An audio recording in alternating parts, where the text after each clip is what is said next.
Good evening, everyone. Welcome to the Board of Selectmen meeting. Tonight is Tuesday, February 19th, 2019. If I could ask everyone to please stand for the Pledge of Allegiance. Why is the flag right here? I pledge allegiance to the flag of the United States of America and to the republic for which it stands, one nation, under God, indivisible, with liberty and justice for all.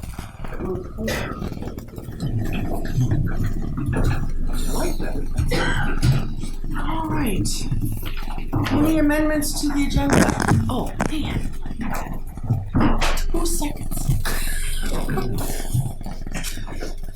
Any amendments to the agenda? Madam Chair, members of the board, just under the executive session notification for tonight, under number 1, it'll be just the police superiors. It says and DPW union, but it'll be just police superiors, so just for a point of public clarification. Okay. Other than that, I have no changes. Chris, did you have anything? No. I'll make a motion to accept the agenda as presented. Second. All those in favor? Aye. Aye. Chair says aye. Any announcements tonight? Nope. All right. Anyone here for public input? Yes.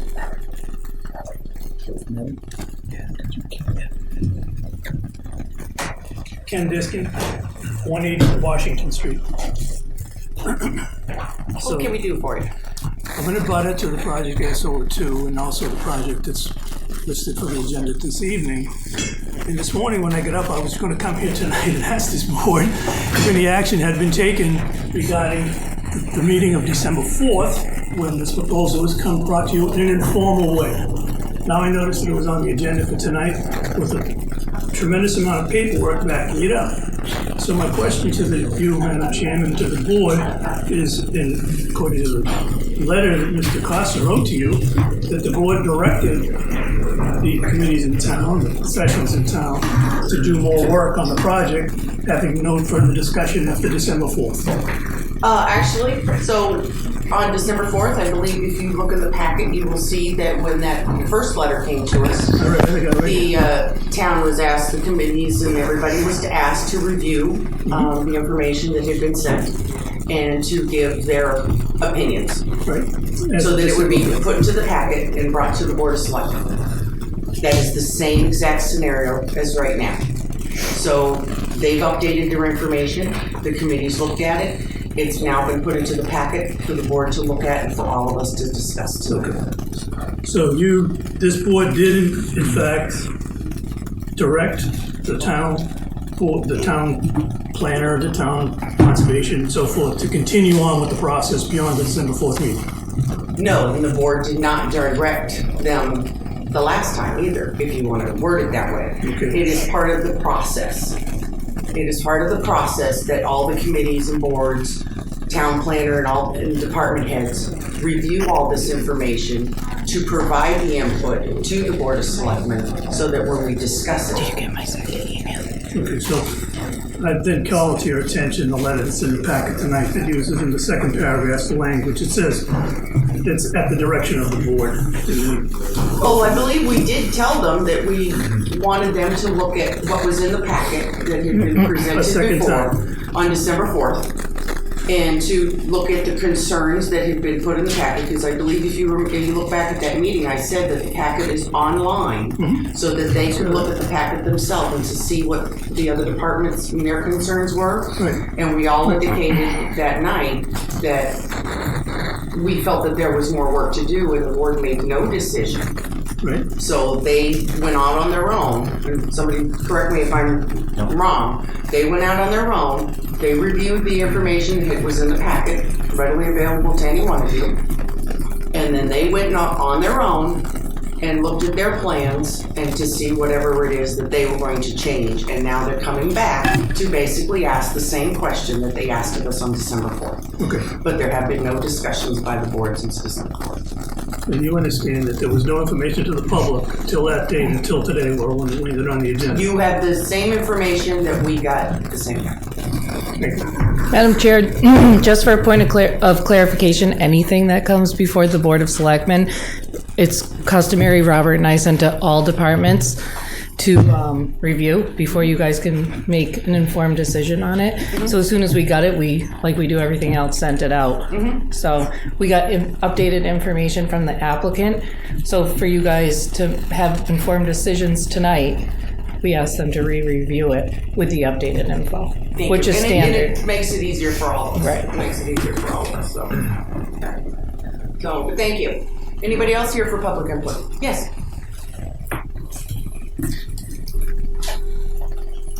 Madam Chair, thank you. Aye. How are you? Kevin Horgan, 16 Madigan Lane. Aye. Shooting from the hip is not my strength, so I've written down what I would like to say. I also am addressing the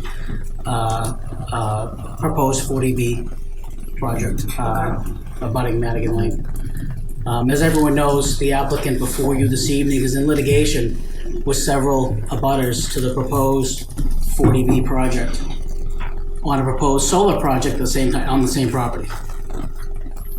To endorse a project of this magnitude without any substantive information would be irresponsible and only provide the applicant with leverage against the residents on Madigan Lane in its pending litigation. The DHCD and Mass Housing require comprehensive applications that detail every aspect of land development, conservation, construction, financing, marketability, feasibility, and local impact, to name a few, before approval. I believe it is only appropriate for this board to require the applicant to provide the same information to the town of Ayer in the form of a completed application to the DHCD and Mass Housing with all accompanying studies, architecturally engineered plans, wetlands management, stormwater calculations, traffic studies, and any other required documentation. For this board to make a decision without any of this would be an uninformed decision and one with far-reaching applications.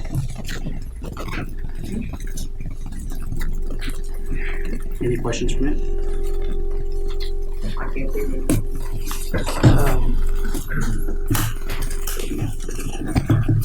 Okay. Any questions? Comments? No. No. We do thank you for your input.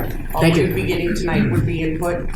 And we'll go from there. You're of course welcome to stay for the presentations. Will do. Thank you. Anybody else? Is this gonna, okay, No, hold on a I just second. have one question I forgot to ask. Okay. At the last meeting, Madam Chair, you indicated that the public was not allowed to respond to after the presentation, and you didn't. I'm asking if that's going to be the case tonight. Or will you be taking response tonight from the public? I will look to my board members and as to how they advise once we've heard the information. Just a follow up to that. Will the public have the ability to have any input prior to your decision to endorse or not this particular project?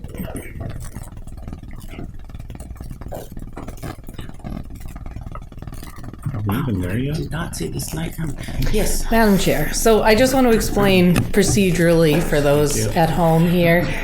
So the applicant could sidestep this and go directly to DHCD to do a traditional 40B. They would have to meet all the requirements, some of which Mr. Horgan just mentioned. So the other avenue, so once the state approves it, then the applicant would go to the Zoning Board of Appeals for a comprehensive permit. To Which- ZBA first? It would just ZBA because Okay. it's a 40B, so Okay. all the permitting would be done at that level. But what you can do is, it's called a friendly 40B, the local initiative process, which they're asking for. So essentially, the town has more say in the beginning on how the project's gonna look.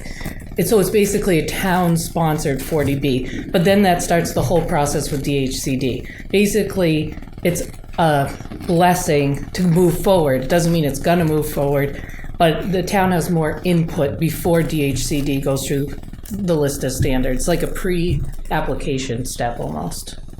So it would still, when you enter the actual 40B pipeline, there's like a slew of requirements on either, depending, no matter what track you take. That public notification, public hearings, that's all standard as set forth by the state. So we could go back and forth on this point. So we're just asking whoever to have the ability to have input to the discussion. I'm going to speak for myself. I'm not going to. They can speak for themselves, but I think that we would be listening to your concerns about anything. Okay. Anything else? Okay. I think that's everything. All right. Dr. Pigeon. Good evening. Come on down. Thank you for the invitation to come before you tonight. I am Denise Pigeon, the superintendent at Neshoba Valley Technical School District. With me tonight, I have our business manager, Jean Savoy, and also one of our representatives from Ayer that serves on our school committee, Mr. Chris Prale and Andrea Fontaine. I think we're familiar with him. Joining us as well. I've worked with him in the past. He's a good guy. How about you? Advance the slide. Oh, wonderful. Just to the arrow. Okay. So Jean is providing you a copy of our comprehensive budget booklet. I won't go through the entire packet tonight. I did have the opportunity to present it to some of you at the town officials breakfast a few weeks ago. It's also available on our website, but it does talk about all the wonderful things that are happening at our school and all the wonderful things that our students and staff are doing. But to get down to just the basics for tonight and to provide some opportunity, I'm going to actually go in a different order here. Oh, we're backwards. Where's the budget, Jean? Nope. Then you know what? Right in your books. The slide is not in there. Oh, it's not? No, that's okay. If we start on page 29 of your book, it's actually the very last page. We'll work backwards. This is an overview of Neshoba's FY20 budget presentation. Just to let you know, this process actually started back in October.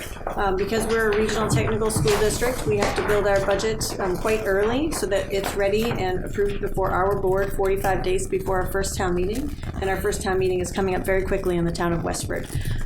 So we've approved this budget through our board already, and it's gone before several finance committees and boards of selectmen as well.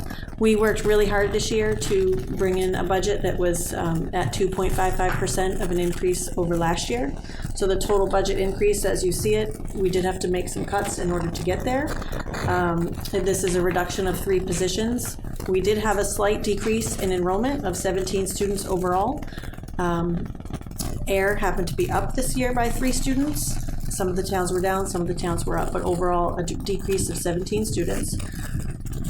So we did cut 2 teaching positions and 1 administrative position to be able to come down to this. And then we had some other items that we wanted to add into the budget this year. So for example, we added some social worker services, which we have a great need with some of the social emotional challenges of students. We've also added an assistant business manager position. So Jean, unfortunately, after all these years, is going to be retiring, and we're going to be bringing someone on halfway through the year to help with that transition process. I don't know what we're going to do without her. She's been wonderful. And other than that, unfortunately, a lot of fixed costs, things that we can't control. So Middlesex retirement, I'm sure that's something the town has been dealing with as well. Significant increase, there's no control over that. We are part of a healthcare trust, so we've done pretty well managing that cost, but again, another constant increase in transportation, which I'm sure you've also heard about from your other regional school district. Transportation continues to be a hot topic among all of the regionals right now with increasing costs. So we are all collectively coming together and trying to find ways to increase the amount of bids that we get when we go out for transportation. Any questions on the specifics of the budget breakdown? Thank you. Okay. In terms of how the funding works, if you flip over to page 27, this is a breakdown of where all of the funding comes from. So there is a certain portion that comes from minimum contribution. So each of the towns has a required minimum contribution.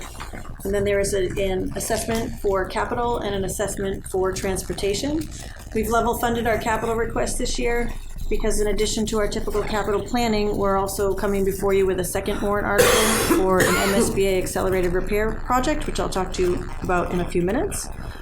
Then we have the member assessments, and we also have an issue in terms of we've been putting in a lot of school choice money to balance our budget. So over the last 3 years, while costs have continued to increase, we have been putting more and more of our school choice reserves into the budget. Last year, we put $1.4 million of school choice into the budget to balance it. The year before, we put just over $800,000 into the budget. This year, we're putting $1 million forward, which from 1.4 last year to 1 million this year. We are trying to, over the course of 2 to 3 years, decrease the amount of school choice that we're using because we're going to run out. We wanted to do it over the course of 2 years, 2 to 3 years, so that we don't hit the towns with a significant increase all at once. We want to get to about $300,000 a year in school choice, which is actually what we take in school choice. So balance it off and do it steadily over time. Any questions about the revenue at this point? And then the last piece on page 28 is what does that mean for the town of Ayer? Again, the town assessments is broken down by enrollment. So Ayer has 51 students. There's a required minimum contribution, and then again, the assessment breaks down, the rest of those columns break down based on your per pupil, the number of students that you have into each column, and then it provides you the total assessment to the town of Ayer. So $764,256 for FY20 would be the assessment to the town of Ayer. And Ayer is right now about 7.98% of our overall student population, which is an increase of 3 students from last year. Any questions on how that works? As far as well,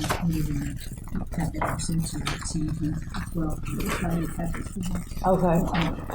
The advanced packet. Yeah, I don't have it on the screen. That's okay. Yeah. Any questions about the budget before we move to the accelerated repair project portion? So we've been working very hard over a number of years to maintain our capital costs and capital planning. We've been spending about $200,000 to $225,000 a year doing different types of building maintenance. We also know that we can't do some major projects with that type of funding. I'm sure you're well aware of what it costs to do major projects. So we did go forward and apply to do an MSBA accelerated repair project, and we were very excited to be accepted into the program. This is a state grant program. I'm sure you're aware of how this works.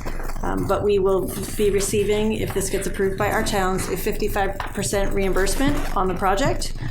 So we would be moving forward with replacement of 3 major sections of the roof.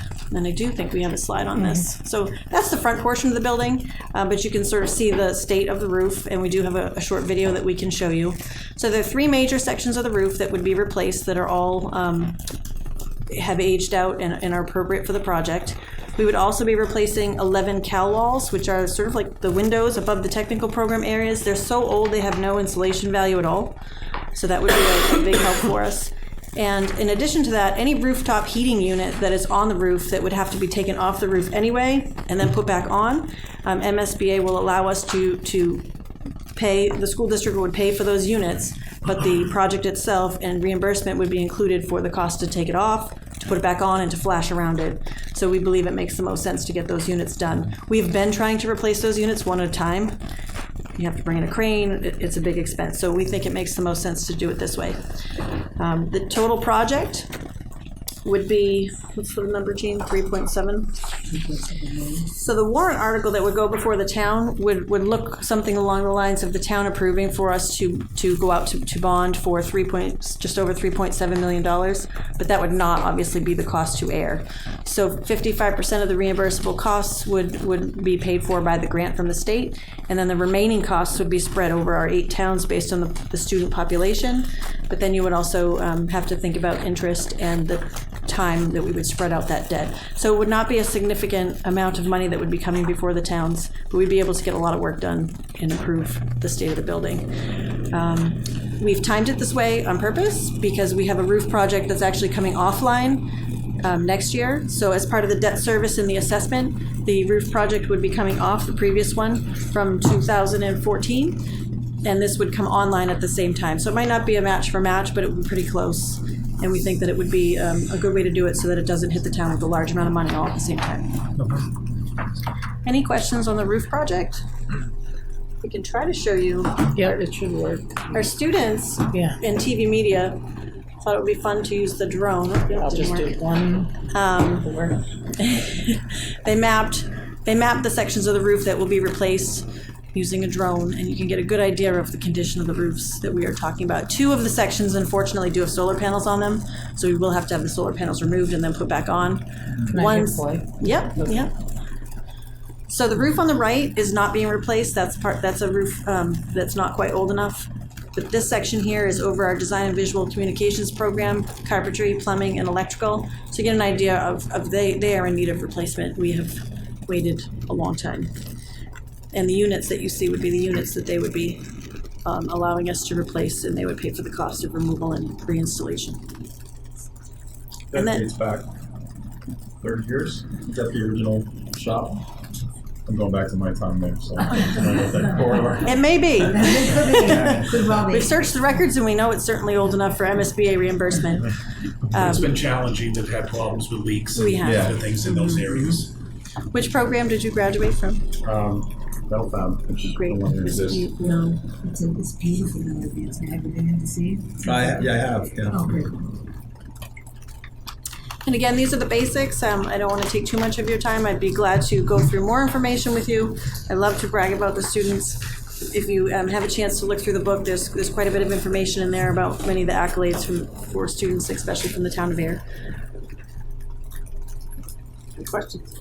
Madam Chair, through you, Dr. Pigeon, on the article for the town meeting, as we get closer, would it be possible to have the district provide to us the estimated cost for Ayer specifically? As what I'm thinking is, in our warrant, we usually do an explanatory note and so forth. It would be helpful to just break out, even if it's an estimated, because a lot of residents and so forth will ask, what's the specific cost to Ayer? So what we did do, just for purposes of a presentation like this, to allow people to have a bit of an understanding. So the project itself is over 3.7 million, 55% reimbursement rate from the state. If you factor that in, and then you take the remaining cost and you spread it over the towns, if we were to just pay the project up front after being reimbursed from MSBA, the cost to the town of Ayer would be $170,198. Perfect. I mean, question answered, so. Yes. Okay. But you know that it's a bit misleading because that is not with an interest and then spread over time. And we haven't gone out to bid yet. Yes. Right, got it. So that's the estimate, not including other costs and bid. Okay. But I think it is helpful to have an understanding of when you're voting such a large number, what that means to the town. Thank you. When do you anticipate going out to bid? Yeah. Yes, they're preparing it now, and if we could go out at our March 12th meeting, we will. And you know, with the goal of trying to get this work done in July and August, so it does not disrupt the learning time. Any other questions? I just have a comment. So I appreciate one of the things I noticed in the presentation is how you were working towards a certain percentage on the budget. I know that's very difficult. We've run into the same issues with the Ayer Shirley Regional, so I do appreciate that. And I think the program up there is fantastic. Thank you. So you guys have done a great job. Thanks. Brings up another thought is that we do, and I think Mr. Prale is going to talk to you about this as well, community service projects are a wonderful way to have a partnership with the town as well. Just getting with that, as you know, Neshoba Tech is your second high school that's offered to your students. The students here in Ayer are fortunate to choose the Shirley District, or they can come to us at Neshoba Tech. Through that, our students do reach out to communities. Some of the things they've done, they go to the Council on Aging to do monthly luncheons. They also go to the senior centers and different things for a day of beauty. They'll come in, the kids from Cosmo will come in, arrange for a day of beauty with the residents, and that's all free of charge. They've also done in Groton, they've done the renovation and repair of their baseball shed. In Shirley, the design print thank you cards for the veterans agent. In Littleton, the Recreation Department assisted them in engineering design services. In Townsend, they've constructed a concession stand. At Westford Police Station, they've done a conference room and also played a significant part of rehabbing their dispatch area. So instead of the Westford Police having to go out and spend that money, our kids came over and they did the rehab on the Westford dispatch area. Westford, they do a holiday luncheon for the town of Westford. At the Habitat for Humanity House in Westford, our plumbing, electrical, and our carpentry students played a significant role in that. So with those given, we'd like to reach out to Ayer and become part of the community here. We know the community gardens is one of the up-and-coming things. We've done that in Westford with them. Senior lunches, we go to different towns. We'd like to reach out to the senior center here, maybe do the Day of Beauty, but we're here. We have a lot to offer. And like you said, we are your high school also. So, and as Dr. Pigeon said, if you ever have a chance to come on over, we welcome you anytime to come over for a tour. It's a lot to offer. There's a lot of good things happening at Neshoba every day. Great to hear. Thank you. I also have to say thank you. Mr. Prale, it's been wonderful to have working on the board. Same with Ms. Fontaine. We have two people who are very invested and care quite a bit about the district, which is wonderful. And they've been doing quite a bit of work on the side and have been receiving some donations for us based on talking to different folks out in our town. So that's been helpful as well in terms of reducing costs in the budget. Terrific. Thank you. Thank you very much. Thank you.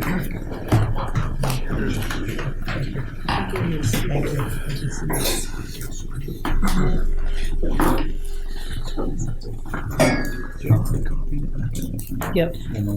Is your PDF blowing up on you? Yeah, mine too. Really? It keeps, I'll talk to Cindy. I think it's the map that's in the map, yeah, it's so high. When you get to a certain point, and it just disappears. Yeah, I know I exactly. did that when I was doing the online version that was posted to the website. I have it here anyway, too, so if you guys want to look I at tried it. to work a couple times and they didn't have an issue, but on the iPad. Yeah, I can do it on my phone. I can do it on that phone. Okay.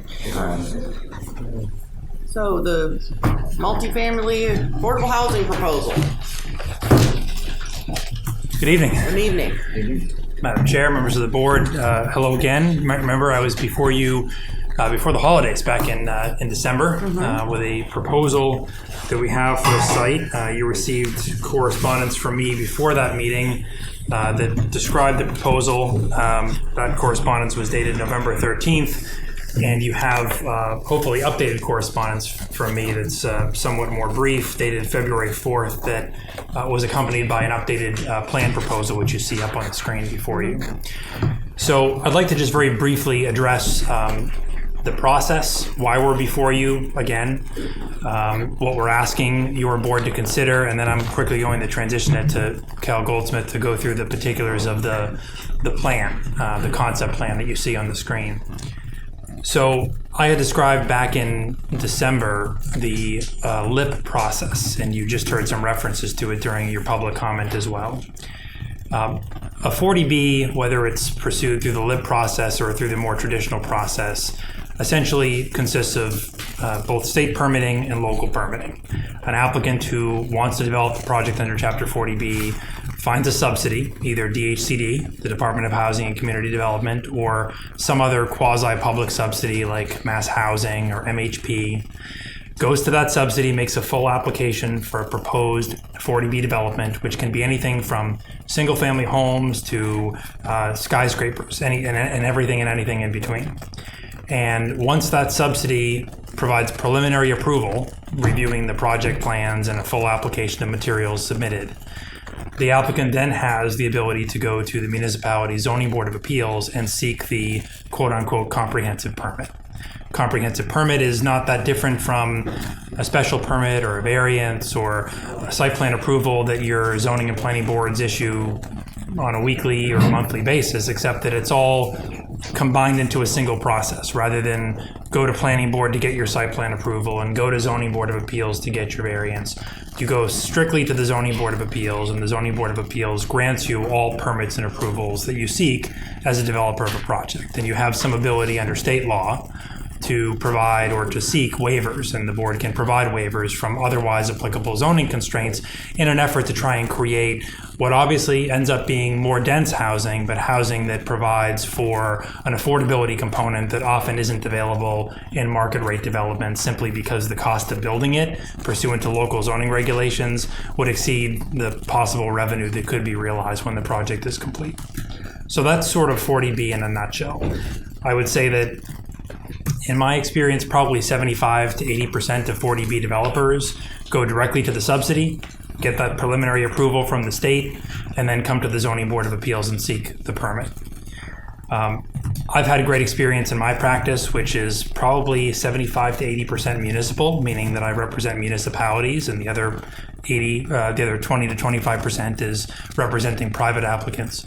I've had great success in my practice on both sides with what we refer to as LIP projects that are developed under the Local Initiative Program, hence the acronym.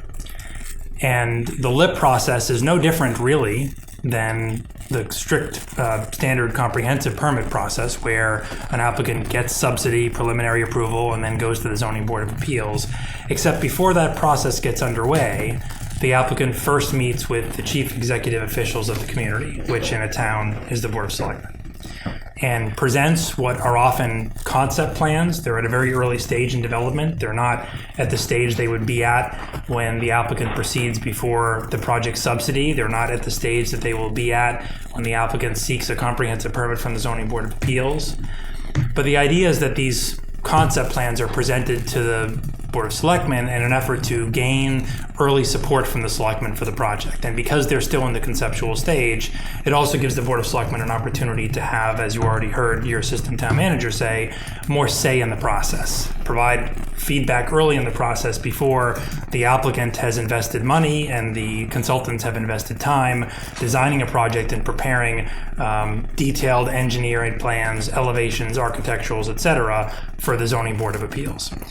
And so that's why we're before you. We're before you asking for your endorsement, and we didn't expect it at the last meeting, and I'm not necessarily expecting you to take a vote on that endorsement tonight, but I would like to think that we could make some progress in having a conversation and engaging in a dialogue about the proposal that's before you. The hope is that this could be pursued as a LIP project, also known as a friendly 40B, with support from your board. Based upon the feedback that we received from your board and also from staff that has submitted comments through your board. We've already received, since the December meeting that we attended, significant feedback from various boards, commissions, departments, officials and staff of the town of Ayer. And you can see, if you were to compare side by side the proposal that we presented, the plan that was affixed to my November 13th letter, to the plan that was affixed to my February 4th letter that you have up on the screen, it's a very different plan. And the reason it's a different plan is because we have made an effort to try and take into consideration the comments that we received from many of those boards, commissions, departments, officials. We haven't incorporated them all. We recognize that many of these comments, we recognize, maybe your boards and commissions don't appreciate that at this stage in the process, some of those comments can't really be vetted because we're still in the conceptual stage. We haven't prepared engineered drawings. So I heard something said during public comment about what this board should require, and I heard it said that you should require the same comprehensive application that would be submitted to. They didn't say the subsidy, but they meant the subsidy to Mass Housing or to DHCD, with things like traffic studies and analysis on the need for utilities and issues concerning access, and those will all be vetted. Certainly we would expect to vet those issues with a project of this sort, but those issues generally get vetted during the comprehensive permit review process, which is when your Zoning Board of Appeals will look at all the things that a ZBA or a planning board would typically look at. And ZBAs have the authority, and they often do, and the boards I represent, I advise them to engage engineers and to engage consultants with expertise in traffic engineering and to engage other consultants as necessary to review all those components of the project. And they do that all on the developer's nickel in an effort to ensure that the project has been adequately vetted and is going to serve the needs of the town. So we're in an early stage in the process. We recognize that. We recognize that there's much ahead. But we're hopeful that, again, we can engage in that dialogue, that we can get some feedback. If you have no interest in pursuing an endorsement of this project, if you're not interested in the LIP product, We understand that. We appreciate that. As you heard said, we can go the more traditional route. We're not bound to be here. But again, I think it's always the better route. I think it makes sense to get buy-in from a community first. This is a site that we think is well suited for a project of this type. We think we can address the issues, the concerns that the board and the town may have, including those that are still outstanding that have been raised by some of your boards and commissions. And with that, I'd like to give Cal an opportunity just to discuss and address very briefly the changes we made to the project, even in the short 45 to 60 days since we were last before you. Thank you. For the record, my name is Cal Goldsmith. I'm with the firm of Goldsmith, Preston, Ringwald here in Ayer. We did make some significant changes. We availed ourselves of the knowledge of your AOCED folks who are advocates of traditional neighborhood design, and learned a bunch about that and decided that that would be a very good application for this site. And so we really tried to then, using that design scheme, come up with a plan for the site that made more sense than what our previous plan may have done. And I think it results in a much more livable and higher quality type of development where people would like to live. The site itself is within a zoning district, A2, which is minimum lot size of 12,000 square feet, which is very similar to much of the town of Ayer. If you look, if on your way to this site, if you look across from the high school and Moore Drive, those are just about the same size quarter-acre lots that the zoning district would allow here. The site itself is about 34 acres, what we've included in it. There's another 14-acre parcel that we did not include that is attached to another subdivision that I don't think really helps this site any. So we've got about 34 acres included in this project. We're using 8.5 of them, roughly, for the project itself. There's a total of 19 acres of upland on the site. Again, we're using 8.5 of those.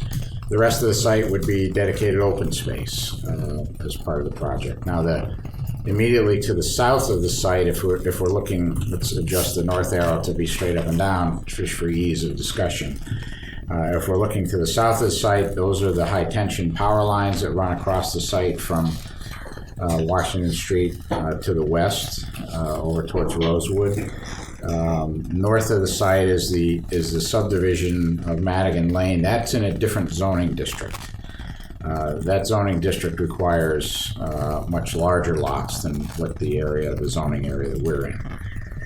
The site that we've got designed is a difficult entry. That will be a challenging and expensive construction to do. We know we can do it. We've designed it once for the solar project.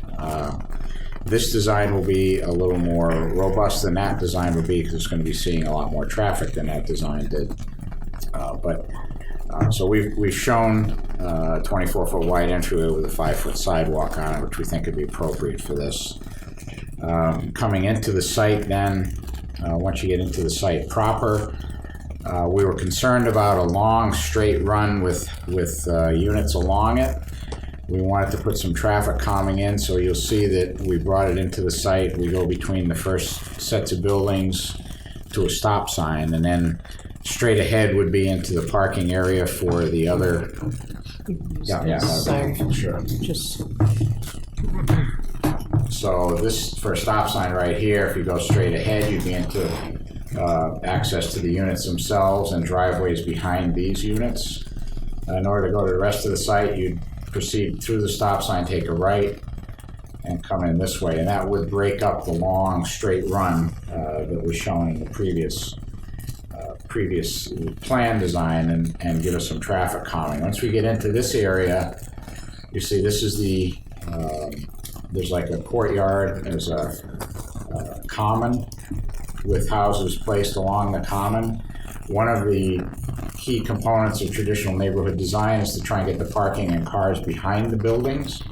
So everywhere along here, that's what we've tried to do as much as possible, is get the parking behind the buildings, and then as in the rest of Ayer, in the more dense neighborhoods, you see street parking as well. So we've got parking along the street, in front of the homes, opposite the green space in the middle, the common area. The units are a variety of units, which they are typically required to be.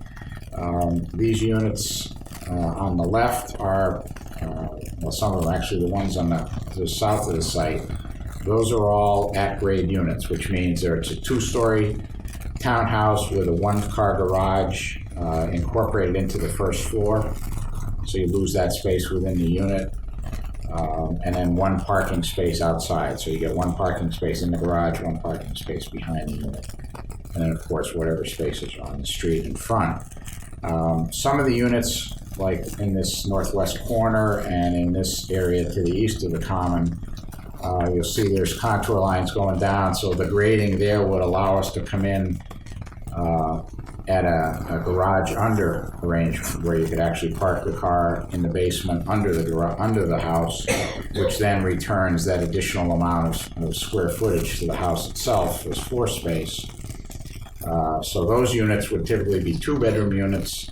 The at-grade units would typically be 1-bedroom units. And then as you move through the site, you'll see different, near the entrance, you'll see these different units here.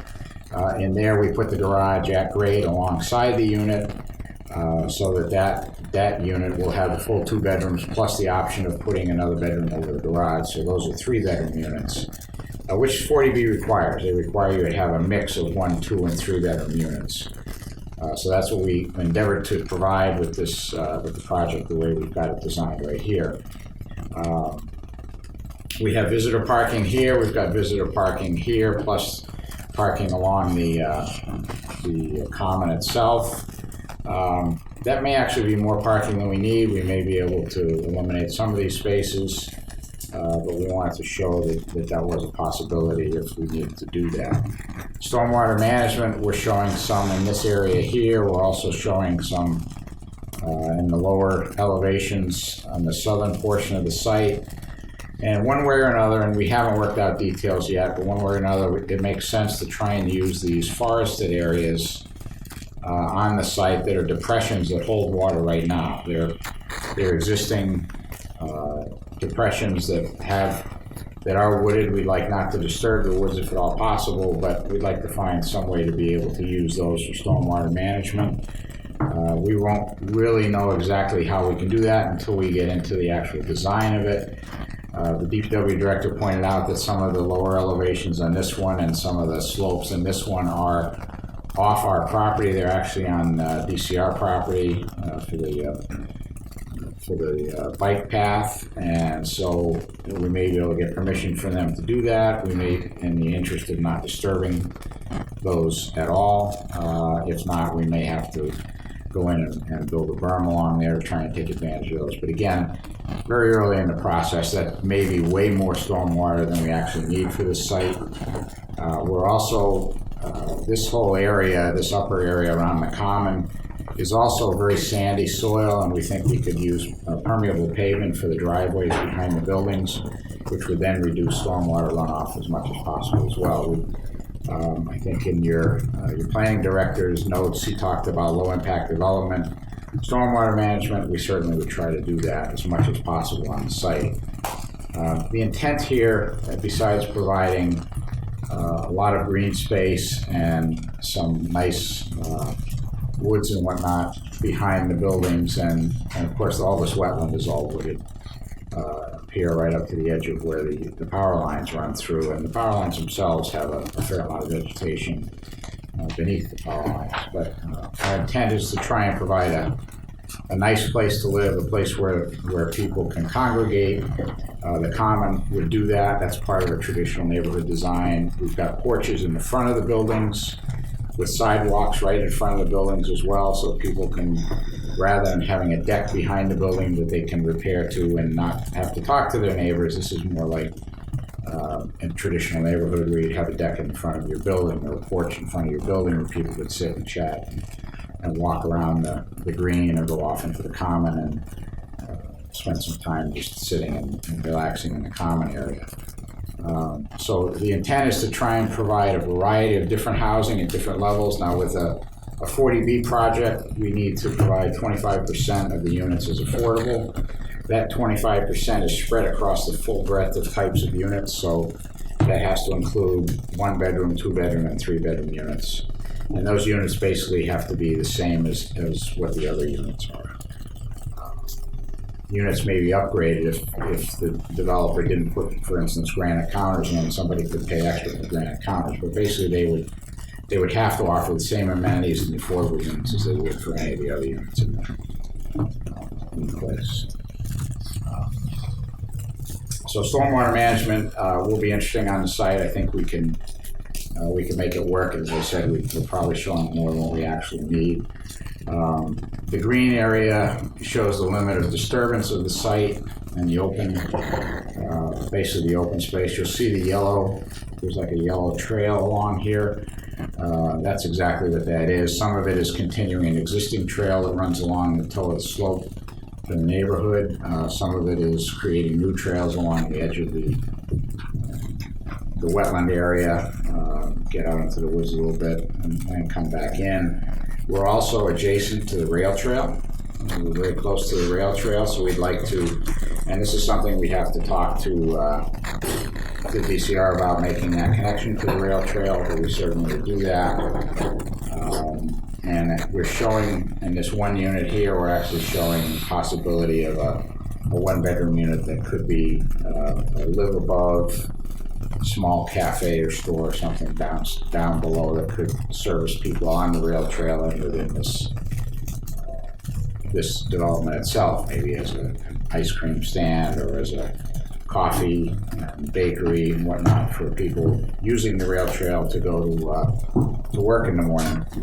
Some people do ride their bikes down the rail trail. This would obviously be available for people within the development to do, as well as follow the rail trail up to where the hospital is. We would initiate a conversation with the hospital about building a trail, a walkway, sidewalk, if you will, from the rail trail into their facility if they were interested in having us do that. But also, of course, there'd be a sidewalk going out to the main street where there's a sidewalk that you could follow down to the high school, so or up to the hospital itself by means of that existing sidewalk. So it's well positioned. I think it would offer a very nice place to live, a very high quality development. It's not unlike in scale to what we did across the street, if you're familiar with Autumn Ridge.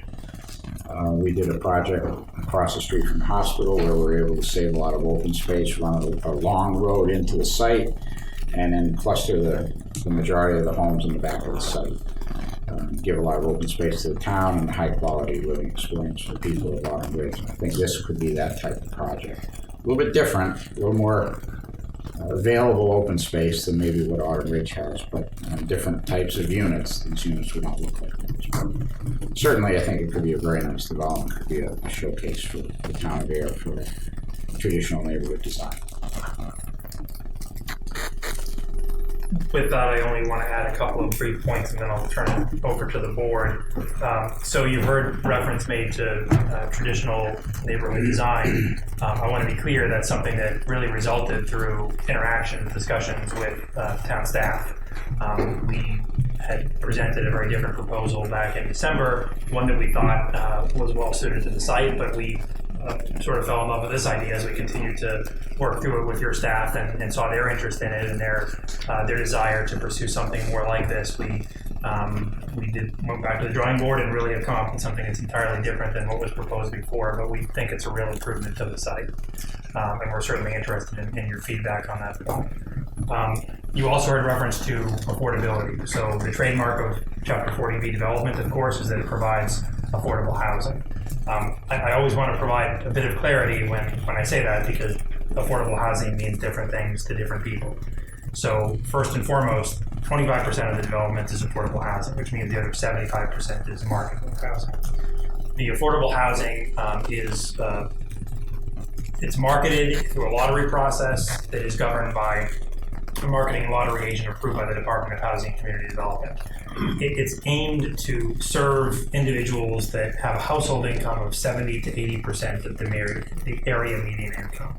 So area median income is decided on a larger scale than simply the town of Ayer. It's based upon your metropolitan statistical area, which is determined by HUD on a federal basis, state by state, area by area. But it's your surrounding area, usually comprised of anywhere from 5 towns to 15 or 20 towns. They determine the area median income based upon family size, and then based upon the unit size, that correlates to family size, and therefore correlates to what the median income would be for that size family. And then they take 70 to 80% of that median income, and that is the individuals for whom that particular unit is supposed to serve, and then they work backwards to determine appropriate mortgage payments based upon that income. So, we've looked community by community to get a little bit of a sense as to what that means, the sorts of individuals that are residing in this housing, and we've seen lots of school teachers, we've seen firefighters, police officers, and public safety officers. So I just want to give you a little bit of a sense as to who these individuals are. There is a misconception sometimes that affordable housing is the equivalent of subsidized housing or even low-income housing, where the percentage is closer to 30, sometimes 40% of area median income. This is essentially double that. So those are the sorts of individuals that this housing is meant to serve. And again, that's governed by DHCD and through a lottery process. Finally, again, our goal for tonight, we were before you a couple of months ago. It was the first you had seen of the project, so we didn't get much feedback. We understood we didn't really expect much feedback. We wanted you to have an opportunity to digest what we were presenting, and our hope tonight was that we could update you on the efforts that we've made to better design the site based upon the feedback we've received so far, and get any further feedback that you might have. We'd like to leave tonight with a better sense as to whether this is something you're even interested in. I mean, I guess the bottom line is if you have no interest, if you don't want to support a LIP project, I can appreciate that. Again, I've been on your side of the table before. We'd like to know that sooner or later. If you have an interest and you want to provide some feedback and you want us to continue to work to fine-tune the design, we're also happy to do that, but we're hopeful that we can get some of that more concrete feedback tonight. Thank you.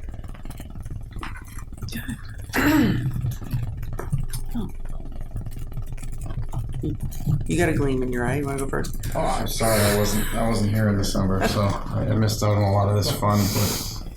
But I think some of the unfortunate things for the municipalities when it comes to 40B is you do lose control once the project moves past, like you said, skipping over the LIP process and going to the state.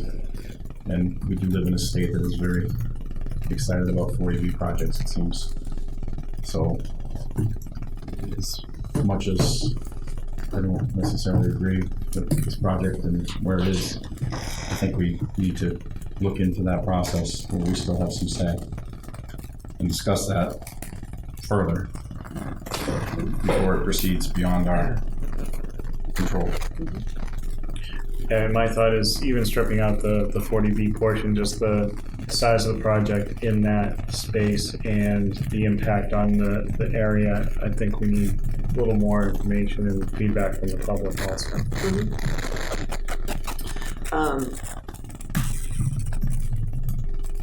I admit it sounds like nice, looks like it would be pretty, personally.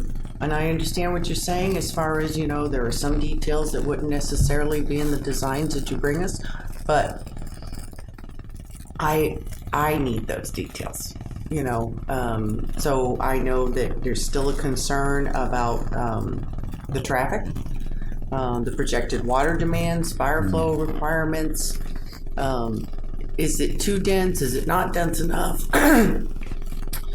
The concern about it being so close to wetlands, so those are still concerns.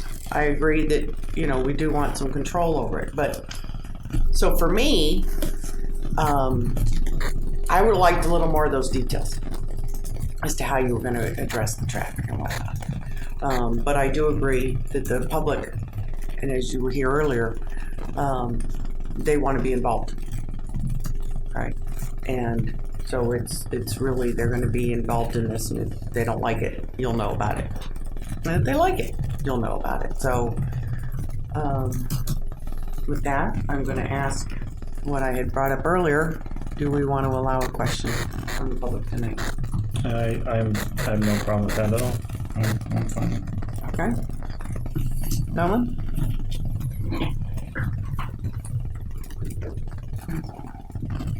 Should I have them leave the table when I come up to the table? You can speak from there. I don't want to speak from there. Oh, well, then come up and stand next to the table. You want a chair? I can give you a couple of my concerns here. I didn't finish it all at the beginning of the meeting. It starts with the fact that the presentation that came on December 4th was, and mentioned by Adam Coster at the meeting, that it was an informal capacity that they were coming before the board. Yet tonight, the next follow-up seems extremely formal. So there seems to be a missing piece. That's the piece I'm concerned about. And by you saying that the public is going to be involved in the future, that's a good thing. Because the public has not been involved at this point in time. The town departments have been involved, but there's been no outreach to the community, not just the neighborhood, the community, the entire town of Ayer. So Well, as I concerned stated that in December, when it was first brought to us, it was an informational thing. Right, but Chris wasn't here that night, it was Scott and I, and it was brought to our, we all got the information at the same time. Right. But it is due diligence to have, your town engineer and everything like that to provide some feedback. But if it weren't, I would not be here tonight, or anyone else in the area, or anyone in the town, if we hadn't looked on your website to know that it was on your agenda. There's no information at all available, other than for a very involved person like myself, who dug into it. So there would be nobody here tonight to even hear this presentation from the neighborhood, and it would have just gone right along. So therefore, I'm saying that it went from an informal, seemingly informal procedure to, I thought, a fairly formal presentation tonight. Well, that's what they decided to do. We did not ask them to do it, but just to comment. No, just to comment. Anything that's going to be on the Board of Selectmen's agenda, you're pretty much going to be notified the exact way you were notified tonight. It's going to be on the website. It's going to be on the Facebook. You're going to walk in and see the posting. So you were notified in the same way that you always were. We can discuss that later. I was happy to hear that the engineer clarified the size of the project, because the written documents that have been out there in the last meeting, they said it was 49 acres. They've now said it's down to 34 acres. There's a piece of land that they're not going to involve in the thing. I was going to ask a question about that. We clearly understand that the driveway is not the same driveway. It was mentioned to us at the last meeting that the driveway was the same driveway that was approved before, or permitted before, and it's now a new driveway and quite a bit bigger. But the other point that I'd like to make tonight is that the process, I'd like to make a recommendation to the board, that the process that you're going through have a procedure of its own. We have an abutting town, the town of Harvard, and simply by going on the internet and typing it in, they actually have a procedure establishing how the town will partner on a local initiative program. So that we have a procedure that follows a set of steps. We don't have to just go to the website, like you said, and go to the agenda. You would have a procedure to follow, and the applicant would have a procedure to follow. So I'm making a recommendation that the town, the Board of Selectmen in the town, investigate a procedure for handling this kind of operation, and I'll submit that as a copy of the procedure that's on the town of Harwich's website under their planning board. The procedure then would give this board and the people in the town the steps that they need to take and expect, meaning the departments in the town and the professionals in the town, and not just be driven by the applicant's request for a friendly procedure, when in fact friendly is a word that's up to an opinion of discussion what it really means in this particular case. Friendly in their definition is a procedure that allows this particular process.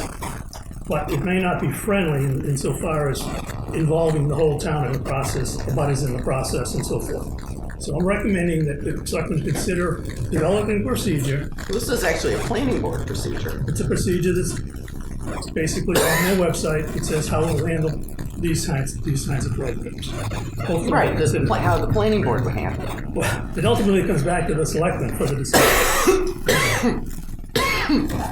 Cough drop.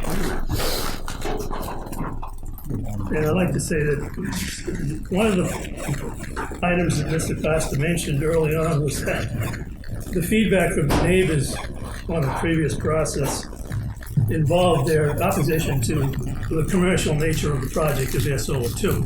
That was one of the reasons that they were. Also, the major concern, besides the fact that it's a commercial project, was the fact of the clearing, the extensive clearing that was being done, the effect on the wetlands, and a number of other procedures that were involved in Air Solar 2, not simply.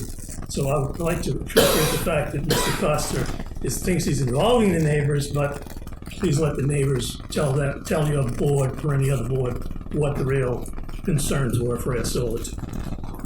Thank you very much.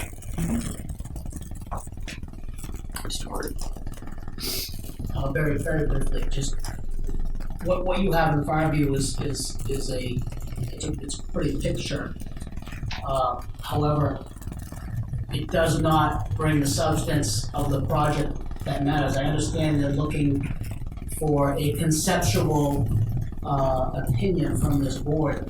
However, in this particular circumstance, the substance of this project, the grade differences, the elevations, the stormwater management, the wetlands, there is so much involved in this project just to put the road in, never mind put the buildings in. Just to get there is extraordinarily involved, expensive, very disruptive, and that is the crux of this project. The picture you have in front of you is very pretty, but it does not define the project, and it does not define how it's going to be constructed. And once again, making any sort of a decision on this based on this picture you have in front of you is very uninformed. Mr. Kerr, I'm not ready to make a decision on this tonight. I think it keeps being implied that we're going to endorse this tonight. I don't think we're there yet by any means. I think we've right now gotten a presentation, we've gotten information. I don't know if we've even had time to process.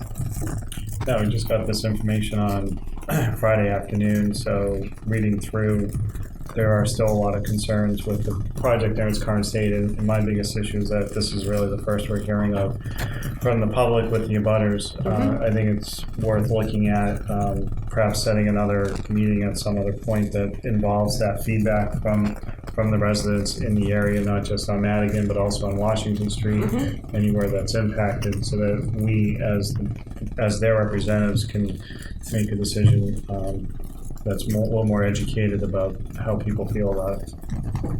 I agree. Well, and not also,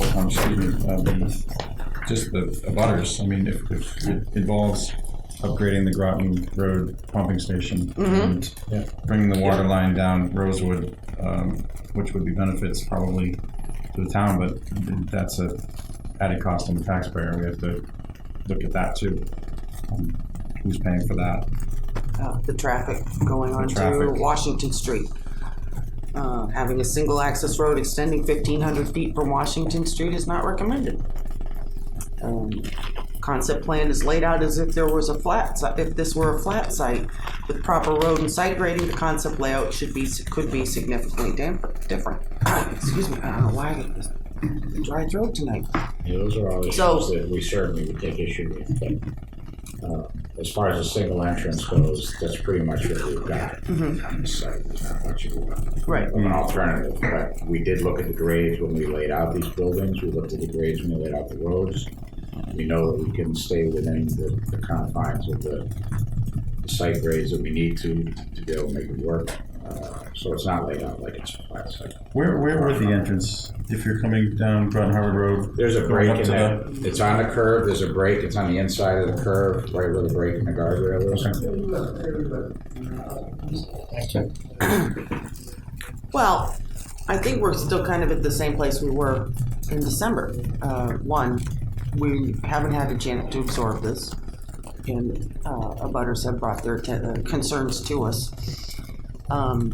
And as I stated, for me, I need some of the questions answered already in the design. So we can certainly, thank you so much. They do contracts too. There certainly will be questions that we can answer. There's going to be some questions that we can't answer with specificity yet until we actually do the design itself, get into actually doing the engineering design, which is a significant investment for the client. And that's why the 40B process envisions an upfront conceptual discussion and then a later in the process expenditure of those funds. Near the end of the process, where you go in and do the detailed engineering, do the drainage cuts, and all of that comes to the ZBA for decision making. So it's not like you're committing to something that doesn't get further review or further evaluation. So just out of curiosity, what if we were to have said, okay, we give it our support? When would you be planning on going in front of the ZBA? So I can speak to process. So it's a slow process, no matter whether you're pursuing it as a straight 40B or a lit. So once we get your endorsement, the next step is to prepare our application for the subsidy. That application will take some time to put together. Once it's submitted, the review process by the subsidy can be anywhere from 90 to 120 days. Then they issue their preliminary determination of eligibility in the form of a letter. Once that issues, we then prepare our comprehensive permit application, which is that more comprehensive application that goes to your ZBA. It'll take some time to put that together too, because we're going to be expected to have many of these questions fully answered by the time we get into the actual permitting process. And so I would suspect it could be another 30, 60 or more days before we have the application package ready to go to ZBA. Then we submit it, then we get onto their agenda. They have 30 days to open the hearing. And then these aren't, one-shot permitting experiences a single night before the ZBA. These go on very often for many, many months because there are those peer reviews. There is that vetting of the project. So, realistically, and it's why we're here. It's why we were here in December. It's why we're here again in February, and why we hope to not be here in May, because we have to either get the LIP endorsement or not, because we're looking ahead. We're not even looking at the 2019 construction season. We're aiming and hoping not to miss the 2020 construction season. And that's even being optimistic, given the fact that you've got to get through the permitting process, get your permit, and then await the appeal period, or fight off any potential further appeals. And once we're given the okay to do the engineering, we're probably looking at 2.5 to 3 months of engineering time just to work through the detailed engineering. Okay, so hypothetically, if we were to give an endorsement tonight, you wouldn't be going in front of the ZBA until February, March of next year, based on that timeline you were just saying. I think that's accurate. Yes. So obviously there's some benefits to sidestepping certain building codes or zoning, obviously, are condensed with 40B. Does it end? So let's say the ZBA shoots down the project. What recourse do you then have as it being a 40B project? Do you go back to the state? I mean, I guess that needs some clarity too, because we can say the ZBA, might find a million things wrong with the project, but ultimately, I've seen 40B projects that, basically, I think they basically sidestep the town altogether and go through the state process, which is not a beneficial process for the town at all. So I just want some clarity on that. Sure, so that's fair. So just an additional point of clarity. So we can seek waivers from local bylaws and regulations. So general bylaw, zoning bylaw, rules and regulations of your planning board that might apply to a project of this sort. We can't seek waivers from any state laws. So building code, no waivers allowed. Stretch code, if it's applicable, no waivers allowed. Wetlands Protection Act with respect to wetlands issues, if you have a local bylaw, we can seek waivers. Can't seek any waivers from the Act. Title V, can't seek waivers from Title V. Those all apply. The legislature has said that municipalities have adopted such stringent zoning codes and general bylaws and regulations that they've precluded the development of affordable housing. And so in an effort to try to give more power back to developers, and I can say this because I'm often on that side of the table, they have created this very developer-friendly process where developers can pursue a 40B comprehensive permit. If the process is pursued and the Zoning Board of Appeals either denies the comprehensive permit or grants the permit but conditions it in such a way that the developer says, I just can't build this thing, these conditions are too onerous, the route of appeal is to a specialized agency at the state level called the Housing Appeals Committee. You might hear it referred to as the HAC.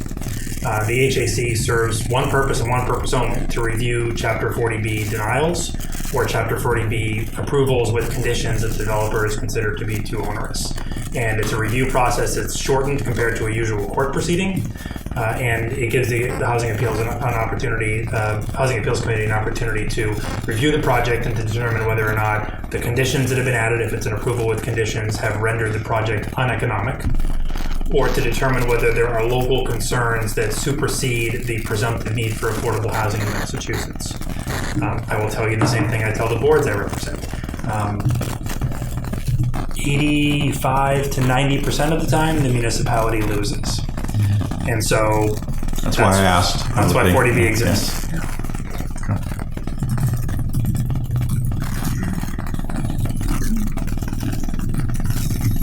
But having said that, I want to be very clear. We're here, and neighbors' comments notwithstanding, I understand this is a contentious site with a history.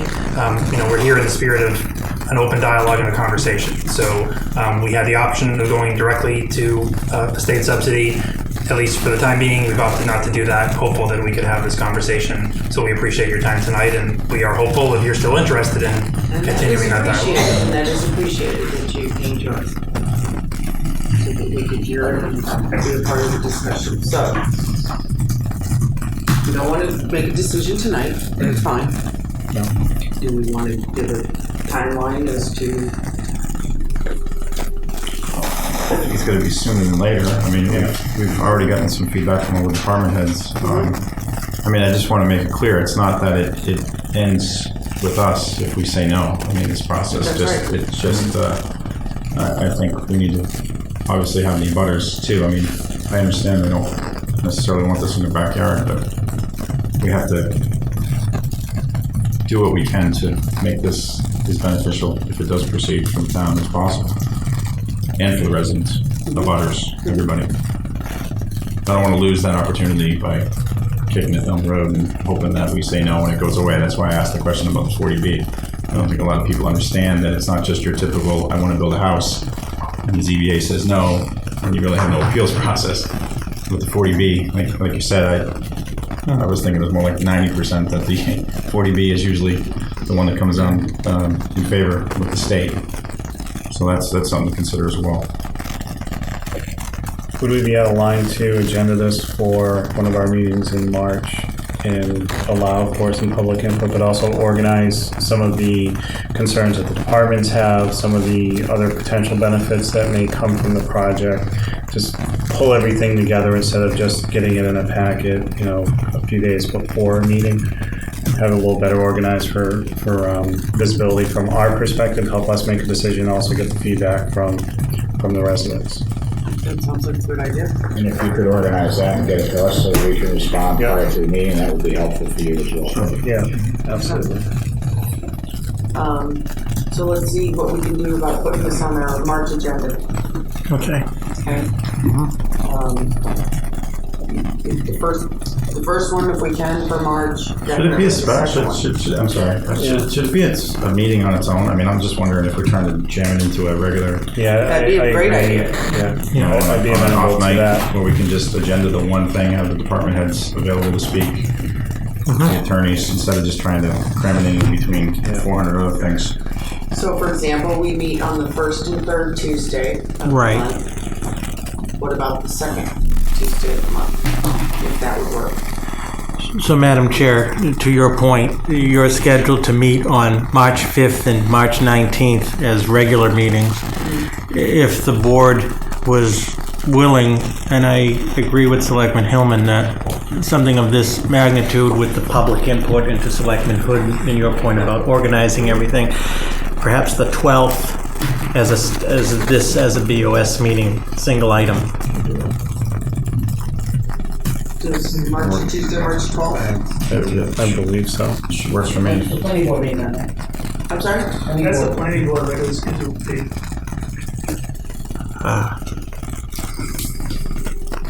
They're on the second and fourth Tuesdays. You could do it at an earlier time, maybe? I can't get it for 7. That's right. 6:15. What an odd time. The later. and they would meet in here, what about it if we went to, we just use the Great Hall? Or a non-Tuesday, Do it on Tuesday. like, there's Wednesday, I'm just saying Wednesday What the about Wednesday the 13th 13th? What at does that 7. look like?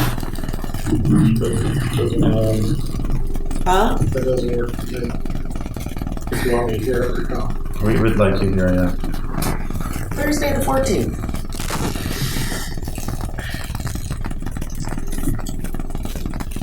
Oh, we might have a winner.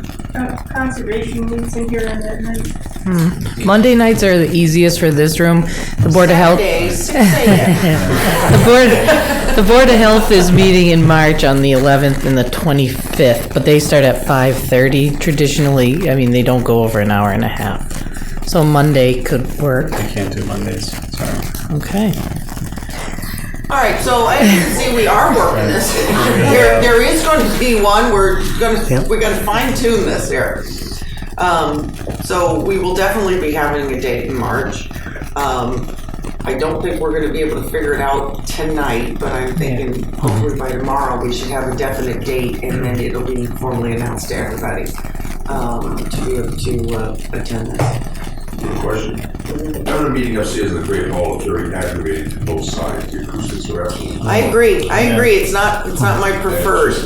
It's not my preferred, but if push comes to shove and that's the only way we can do it, then we're just gonna all have to sit together. We have somebody like the smaller committees and meet on one of those nights to meet upstairs instead. I don't know why we don't utilize the space. We have the police station, the fire station. I mean, there's other meeting places that affect us. Because we never think about it. I know, but I mean, maybe we need to start thinking about that for smaller meetings and utilize those nice spaces we have. Those Yeah, that's not a bad idea. smaller meetings. We can take a look at the schedule. Yeah, so Madam Chair, we'll, in the interest of time, we'll find a date that obviously works for the Board of Selectmen. The applicant doesn't conflict with the major land use boards. We'll come up with one. We will take all of the comments from the departments and further organize that, and we will also transmit that information to the applicant as well, and do some public outreach for that date as well, and that'll be a single standard BOS meeting.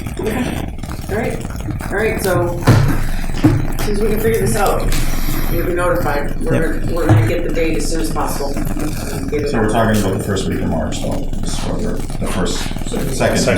second week, right now it's Yeah. the second week, yeah. That's what we're aiming for, so. Okay? You might open the table. All right, thank you, gentlemen. Thank you, gentlemen. The 13th looks okay. Yeah, what happened with the 13th? I don't know, did someone say something? Oh, Mark Wetzel can't You come. betcha. Yeah, I mean, no, we could do it here in Historic, could go upstairs, that's not a big Oh, deal. definitely. Yeah, Okay. but then he won't be here. Yeah, we want. Yeah, we'd like it. Hi, Mark. Hello. One thing I would like to mention on this is it would be a good opportunity, good for the department heads to meet separately, because for instance, I haven't talked to the fire chief or the police chief about their concerns, and they may have addressed their concerns, but I haven't seen anybody else's comments. I think that all needs to be part of that process that we build around this. Agreed. And you know, we're familiar with the site because it's been through the process before, so. We could set up an internal staff meeting, if you will. Right. Yeah. All right. See what I have here. Get your pens ready. Oh. We're gonna spend some money. You're gonna have to make the motions out and have an agenda. I guess I'll just. You got the printed one though. There's extras right there. The PDF's not working on our. Oh, your PDFs are working. Something screwed up on the internet. I think it's that map. It took actually a while for some of my I kept pages to dropping load. off. I was Yeah, trying to that's load what the mine's doing packets. too. I kept freezing. The Wi-Fi is not All right. excellent. you know, with a bunch of Not people. downloaded, but it keeps like flashing and then Yeah. it'll just freeze. Yeah. It took a while for some of my pages to actually load. I had the trouble before. Yeah, so I was actually surprised. Well, thank you for inviting me to the meeting. I have a couple business issues, then some updates. So I haven't been here, I don't think, for a couple of months. So. Yeah. We missed you. Yeah, that's You look tanner since last time. Did you go to vacation? good. Saw a beach, I did not. Anyway, so the first item on the agenda, I think the town engineer Van Schalkwick was here at the last meeting for the award of the contract for the DPW highway garage, storage garage. And so we have the contracts for execution by the chair. Okay, so you need a motion to execute the A contract. motion to execute the contract in the amount of $746,600 with NATO Corporation for the DPW highway department. I'll make a motion to vote to execute the contract with Nadu Corporation for the DPW highway garage in the amount of $746,600. Signature by the chairman. Second. All in favor? Aye. Chair says aye. All right, and there's 3 copies there that's tagged.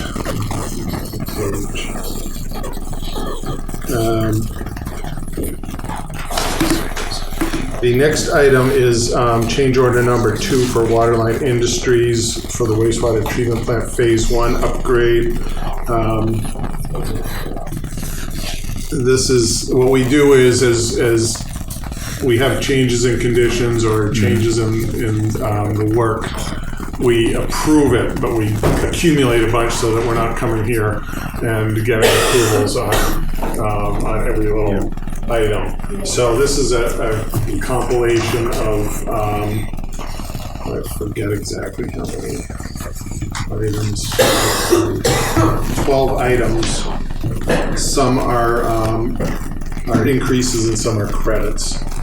And the total amount is $44,641.72. The 2 big items are we had to move up some stuff from the next phase because of the failure of equipment. So instead of waiting until we went out for the next phase of construction, we put into a change order. So those items was we had a primary sludge pump that needed to be replaced, and we also our tertiary filter media needed to be replaced. So those were about 2/3 of the cost. So this is for signature by the board. I'll make a motion to approve change order 2 with Waterline Industries in the amount of $44,641.72 as presented. Second. Aye.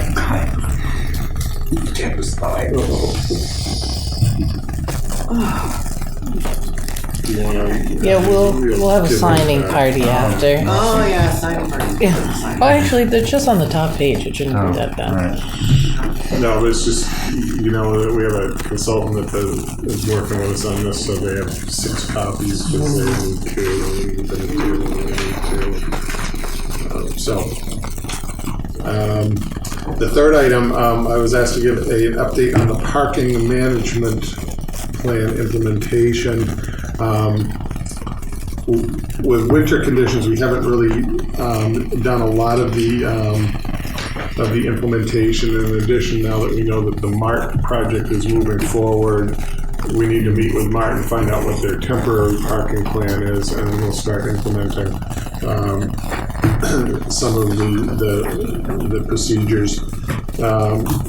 One of the first things that we have done is we have on-street parking permits for businesses. So if they need some parking permits for their staff, then they go through the selectman's office and Charlie prints something up and and numbers on the licenses and gets them out.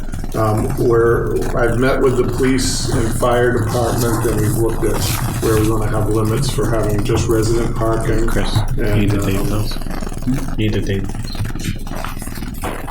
So as soon as the weather gets better, we'll buy the signs and put those up, and then make sure that that's publicized to all the residents. There'll be a phase-in period so that people know they need to get permits, and we'll work with the rec department and or the transfer station permits. So they need one or the other to be able to park on the streets in certain parts of the neighborhood. And I'm assuming that's going to be an evolving thing, right? I mean, you're going to see, let's say you do resident parking on Pleasant Street, you're going to see people jump to. Well, basically, it would be, you would have to have a sticker to park anywhere from Cambridge Street to Main Street, as far over as Columbia.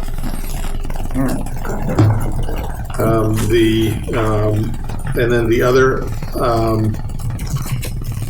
item is meeting with private lot owners and going through how many spaces can they spare for certain times during the day, and how do we set up an agreement with them?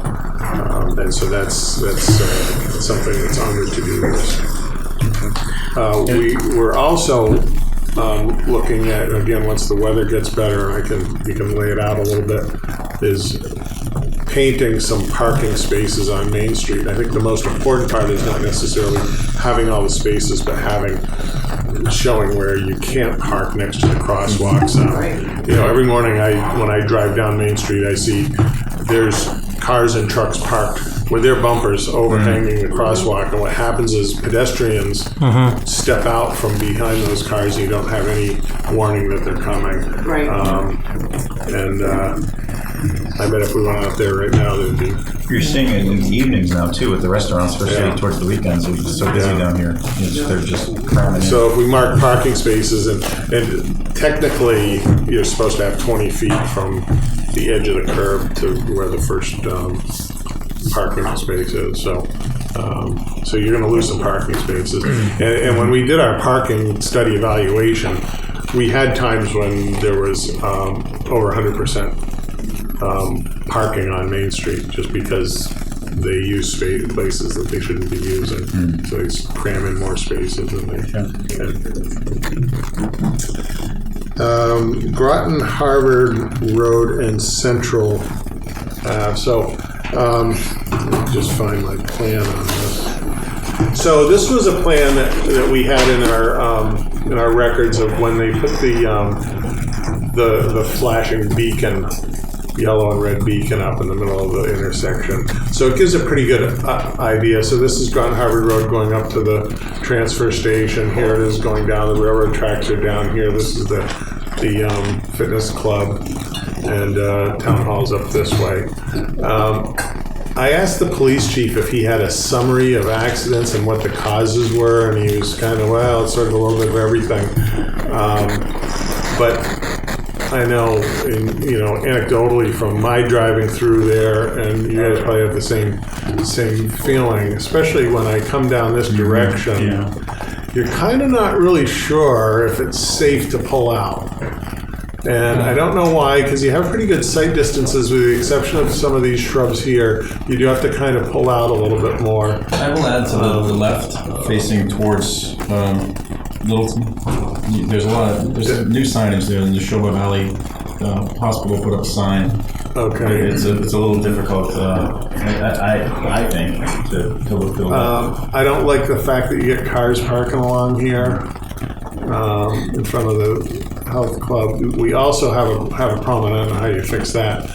When the railroad gate is down, this backs up. You get people trying to turn around, and it's kind of a mess. So I'm not really sure how you deal with that. I did get a proposal from an engineering firm to look at the intersection and see how we could do a real design to fix it. And their fee I thought was a little high. was $20,000 to do the study and conceptual design.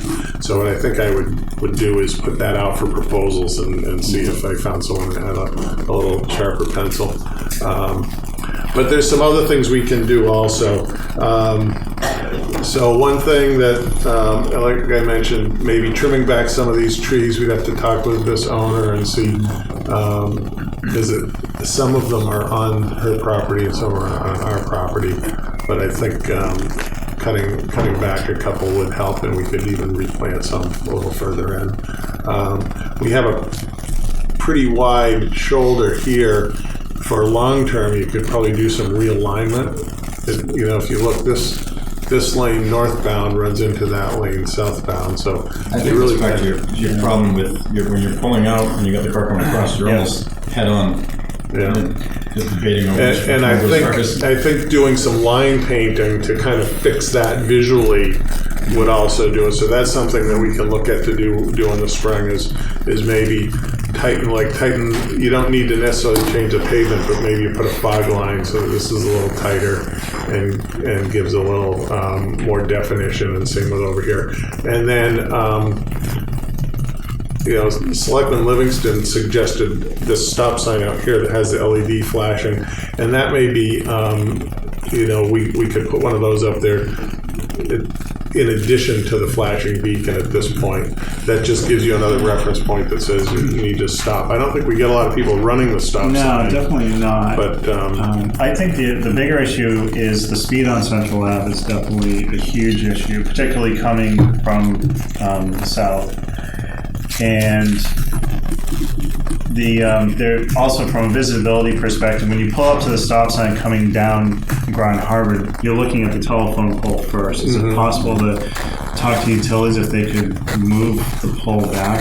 It's a safety issue. It's got a guide wire on it too. I was just noticing here, and then there's a sign on it. And to your point, every time you get to the stop, when you actually stop at the stop sign, you look to your right, you have hedges, and then you have this telephone pole with the guide wire, and you have to pull out just to get a visibility up the hill to see if there's any up the hill is huge too. Chief pointed this out to me. I never really realized it, but your depth perception changes too. Looking, it is. It's definitely an awkward intersection on Groton Harbor Road in both directions, but more when you're coming southbound.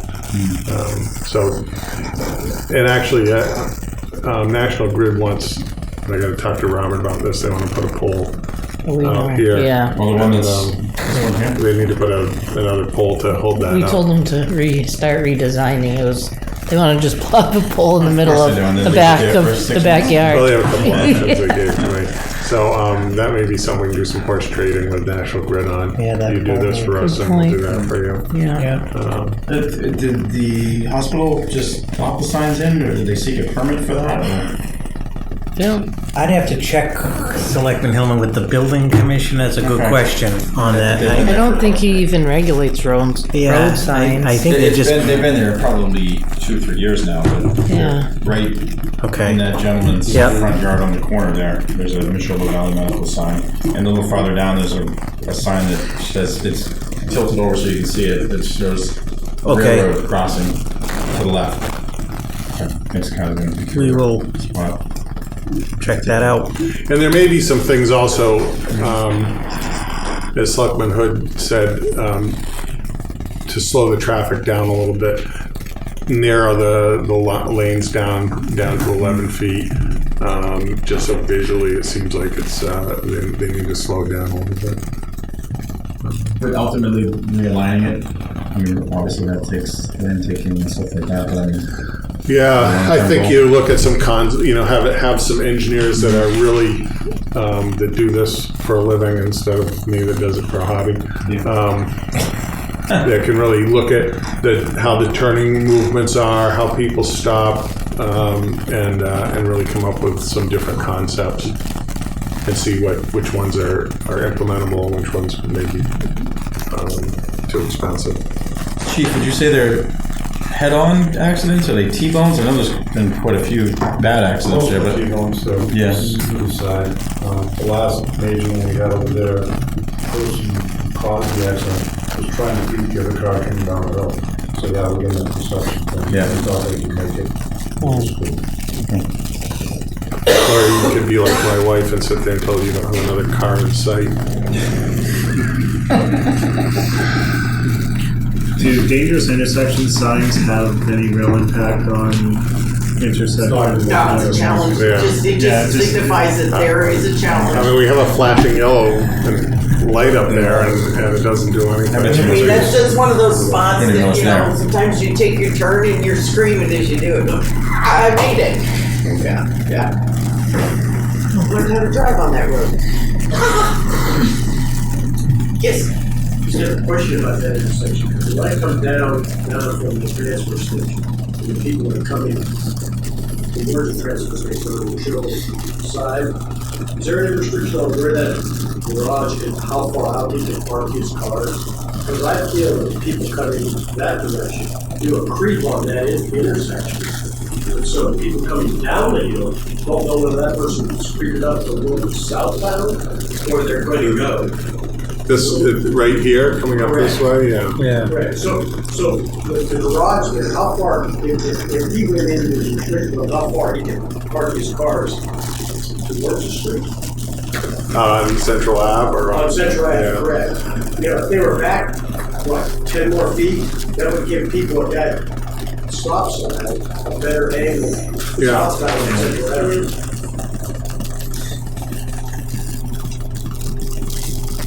That's just been my hesitation. Yeah, one of the problems on all of Central Ave is there's no curb cuts. You know, you've got the road, and then you've got driveway aprons paved the whole length of the road, and that's part of the problem there. But we could definitely paint some a fog line, and then paint a limit of parking point also, so that they're not parking in the town right of way.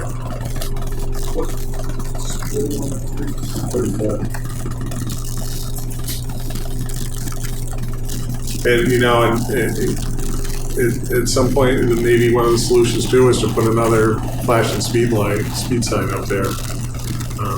Do you think it's all speed though? I mean, it feels to me like it's just bad alignment. I think that's part of it. I agree. One of the recent accidents that was speed. Growth like this, including the ball carelessness, and it's very confusing. It's very heavily traveled. And people are trying to beat the other person, or they don't know whose turn it is, and so they hesitate or they go. Or it's almost like a four-way stop, except the other two lanes aren't stopping. So you get that, you're looking at each other. Or if I'm turning, so I'm usually coming from school, so I'm always taking a left. So I always find that the car coming straight across, it's always an issue. Then look at that rate, that's planned forward, so. I agree. Yeah. With access that fire and police can chase the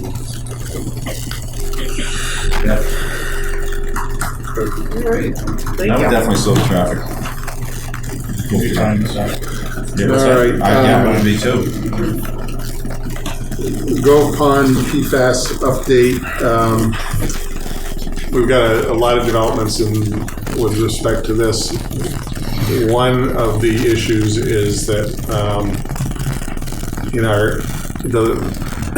the state limit on the combination of 5 other PFAS compounds right now is 70 parts per trillion. And so well 8 was above 70 parts per trillion. It was in the 150s. Well 6 and 7 have been below that, but we're creeping up. We're doing samples at the end of this week. So in a couple of weeks, I'll know what our level is there, but we may have to make some operational changes as a result of that. So that's where I say I cross my fingers that we keep our levels a little bit lower. And I'm not sure why they went up so much higher in the fourth quarter. I attribute it to the heavy precipitation, that we were just getting more groundwater movement from Devons towards our wells, but it may be just that it's migrating. That's the bad news. It's not bad yet, but it could be. The good news is that we had a discussion with the EPA, we had a discussion with the Army, which prompted, I had a meeting today with the Army Corps that's doing the hazardous waste cleanup. and we're working on some, and I don't have all the details, so I don't want to present anything, but we're working with the Army to put in temporary treatment as soon as we can, and then some sort of long-term arrangement for paying for the treatment. So the EPA really came to bat for us and really stepped up and got the Army moving on this. So Well, I think this PFAS issue too is really a national headline. Yes, it has. So it's really getting everybody's attention. And it's a little bit of a moving target because different states are setting different limits. So, and it's not, there's not a federal limit, there's a federal health advisory. The feds just last week stated that they are going to come up with a what's called an MCL, or maximum contaminant level, so it would be regulated. That's a long process. That can be a couple of years, but states are jumping the gun, but they're all a little bit different. So, for instance, Vermont just set their limit at 20. Massachusetts is at 70, and we're in the process of designing the plant. We just 2 weeks ago got the 60% design review comments. We met with the state last week, went through their, they reviewed it, went through their comments, so now we're moving towards, I should get 90% by the end of next week, and hopefully we'll be out to bid early April. So the design is moving right along, and the process that we did the testing process we selected will get it to below 20. It'll be actually non-detect. So it removes all for a certain period of time, then you have to change the media out. But it's a pretty effective process. So it's never dissipate? Like, I mean, it's, like you spill gasoline on the ground eventually, It's a very stable compound, so it doesn't degrade it can get diluted somewhat in the groundwater, but it doesn't degrade, it doesn't volatilize like gasoline does. Hence, 30, 40 years later, we're getting higher readings. Right, and you basically have to remove it, physically remove it. It doesn't, you can't do like an air stripping or something like that. And change the compound, and you basically absorb it, and then they burn the media. So that's where we are with the Grove Pond PFAS. Real quickly, Main Street tip update. As you know, we've been working since 2014 to try to get our East Main Street project funded by the Mass DOT. We've finally got our 75% design approved by the state, which means now we're into the 100% design, which should be completed in April. But the way it gets funded is the state, or the Metropolitan, or the Montechusett Planning Organization, which is part of MRPC, sets priorities on the projects. And unfortunately, they set ours at 2021. So I went last year when they were setting the schedule, and I've been going to all their meetings. That's why I can't make the Wednesday night meetings, because that's when they meet, is to get that priority moved up to 2020. And we're ready to go. We could get it out to bid really quickly, but basically what we do is we finish the design that we pay for, and then we turn it over to the state, and then they bid it and construct it. So it's been a pretty eye-opening process when I see, like I said, we submitted our project need form in 2014, January 2014. We submitted our 25% in June of 2015, which is 25% is really more like 75%. It's everything's there. It took them over a year to review that plan. Is it political? I mean, is there other projects that people are pushing? That does happen, and that's why I'm going to all the meetings and making sure that they see me there and they go, how do we get rid of this guy? We move this project up. But I think part of the problem is we haven't been very political in the past, and I noticed, like, The chair of the MPO is from Lunenburg. Lunenburg's project gets funded. There's a lot of that goes on. So I go to. They have two meetings. They have the Joint Transportation Committee meeting, and then they have the MPO meeting the following week. So I go to both of those. Would having an angry selectman come help? Or I think eventually. Okay. I can play that role. You want me to go? But, Yeah. but it's We don't want to get moved down. I know, that's what I'm afraid. That's why I asked. 2040. Well, you know, I'll give you an example though. Is we submitted the 75% for design, and I called up the project manager at MassDOT, and they treat our project, rebuilding the road out there, like we were adding a lane on 495. You know, they have this one process, and no matter how big or small the project is or how simple it is, they follow that same process. So I call her up and I go, so we submitted the 75% design. How long will it take for you to review it? And she says, we have 120 days. And I said, well, you don't need to take 120 days. And she says, we have 120 days. It's not going to get done before that. And guess what? They won't look at it until the 100th day. And, you know, and my point is, if they said, okay, we'll fund it, but you do it, I could have done it in about 2 years at probably half the cost. Because it's not a complicated project. It's roads, curbing, drainage, sidewalks. So anyway, there's no right of way, no environmental. So that's the update on that. Like I said, I keep going to these meetings, and they know that I'm there. I was asked an LED streetlight upgrade update. Just the ones that aren't upgraded yet. I noticed. So we have about 12 lights. There's a couple scattered around town, but Westford Road had some issues because of high tension lines, and that's same with some of the others. So that we had 12 lights that we had to have National Grid go out and actually move the arms away from the high tension lights, so then our electrician can go out. And they just finished that. What was that? So they did move the end of January. Okay. So it's just a matter of changing the lights now. And so now what I need to do is talk to our contractor. I need to buy some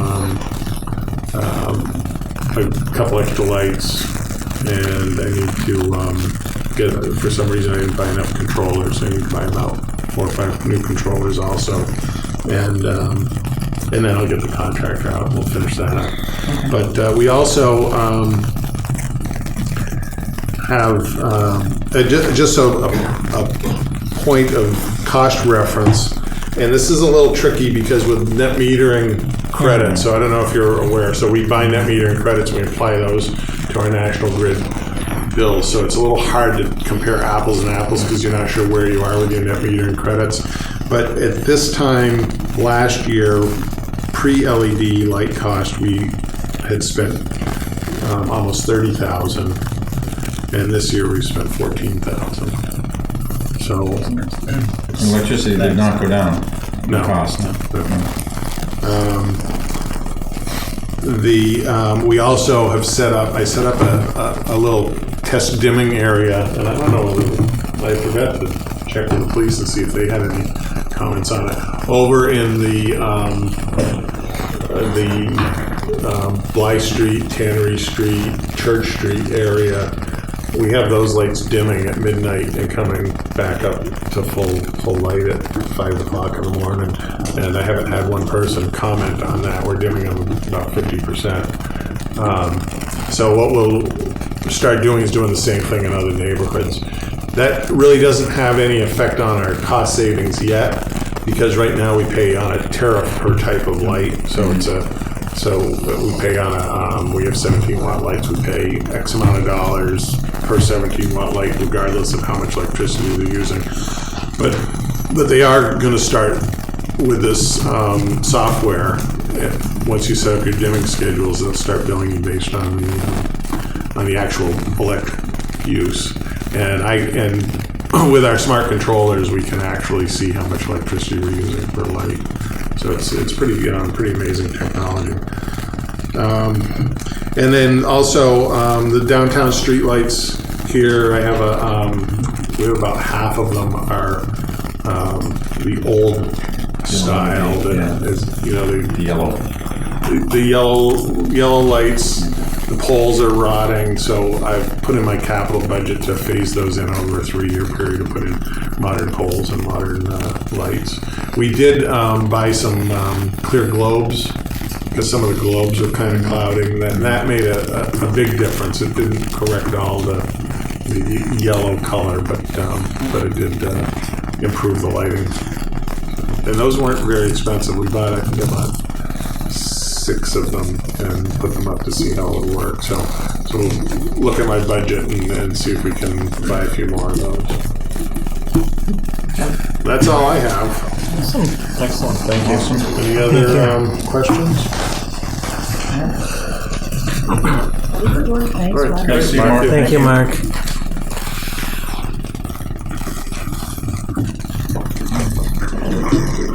Hi, Chief. Good evening, everybody. How are you? Good. How are you guys doing? Good. Nice long weekend. I did. How about you? Oh, working weekend, so it doesn't really matter.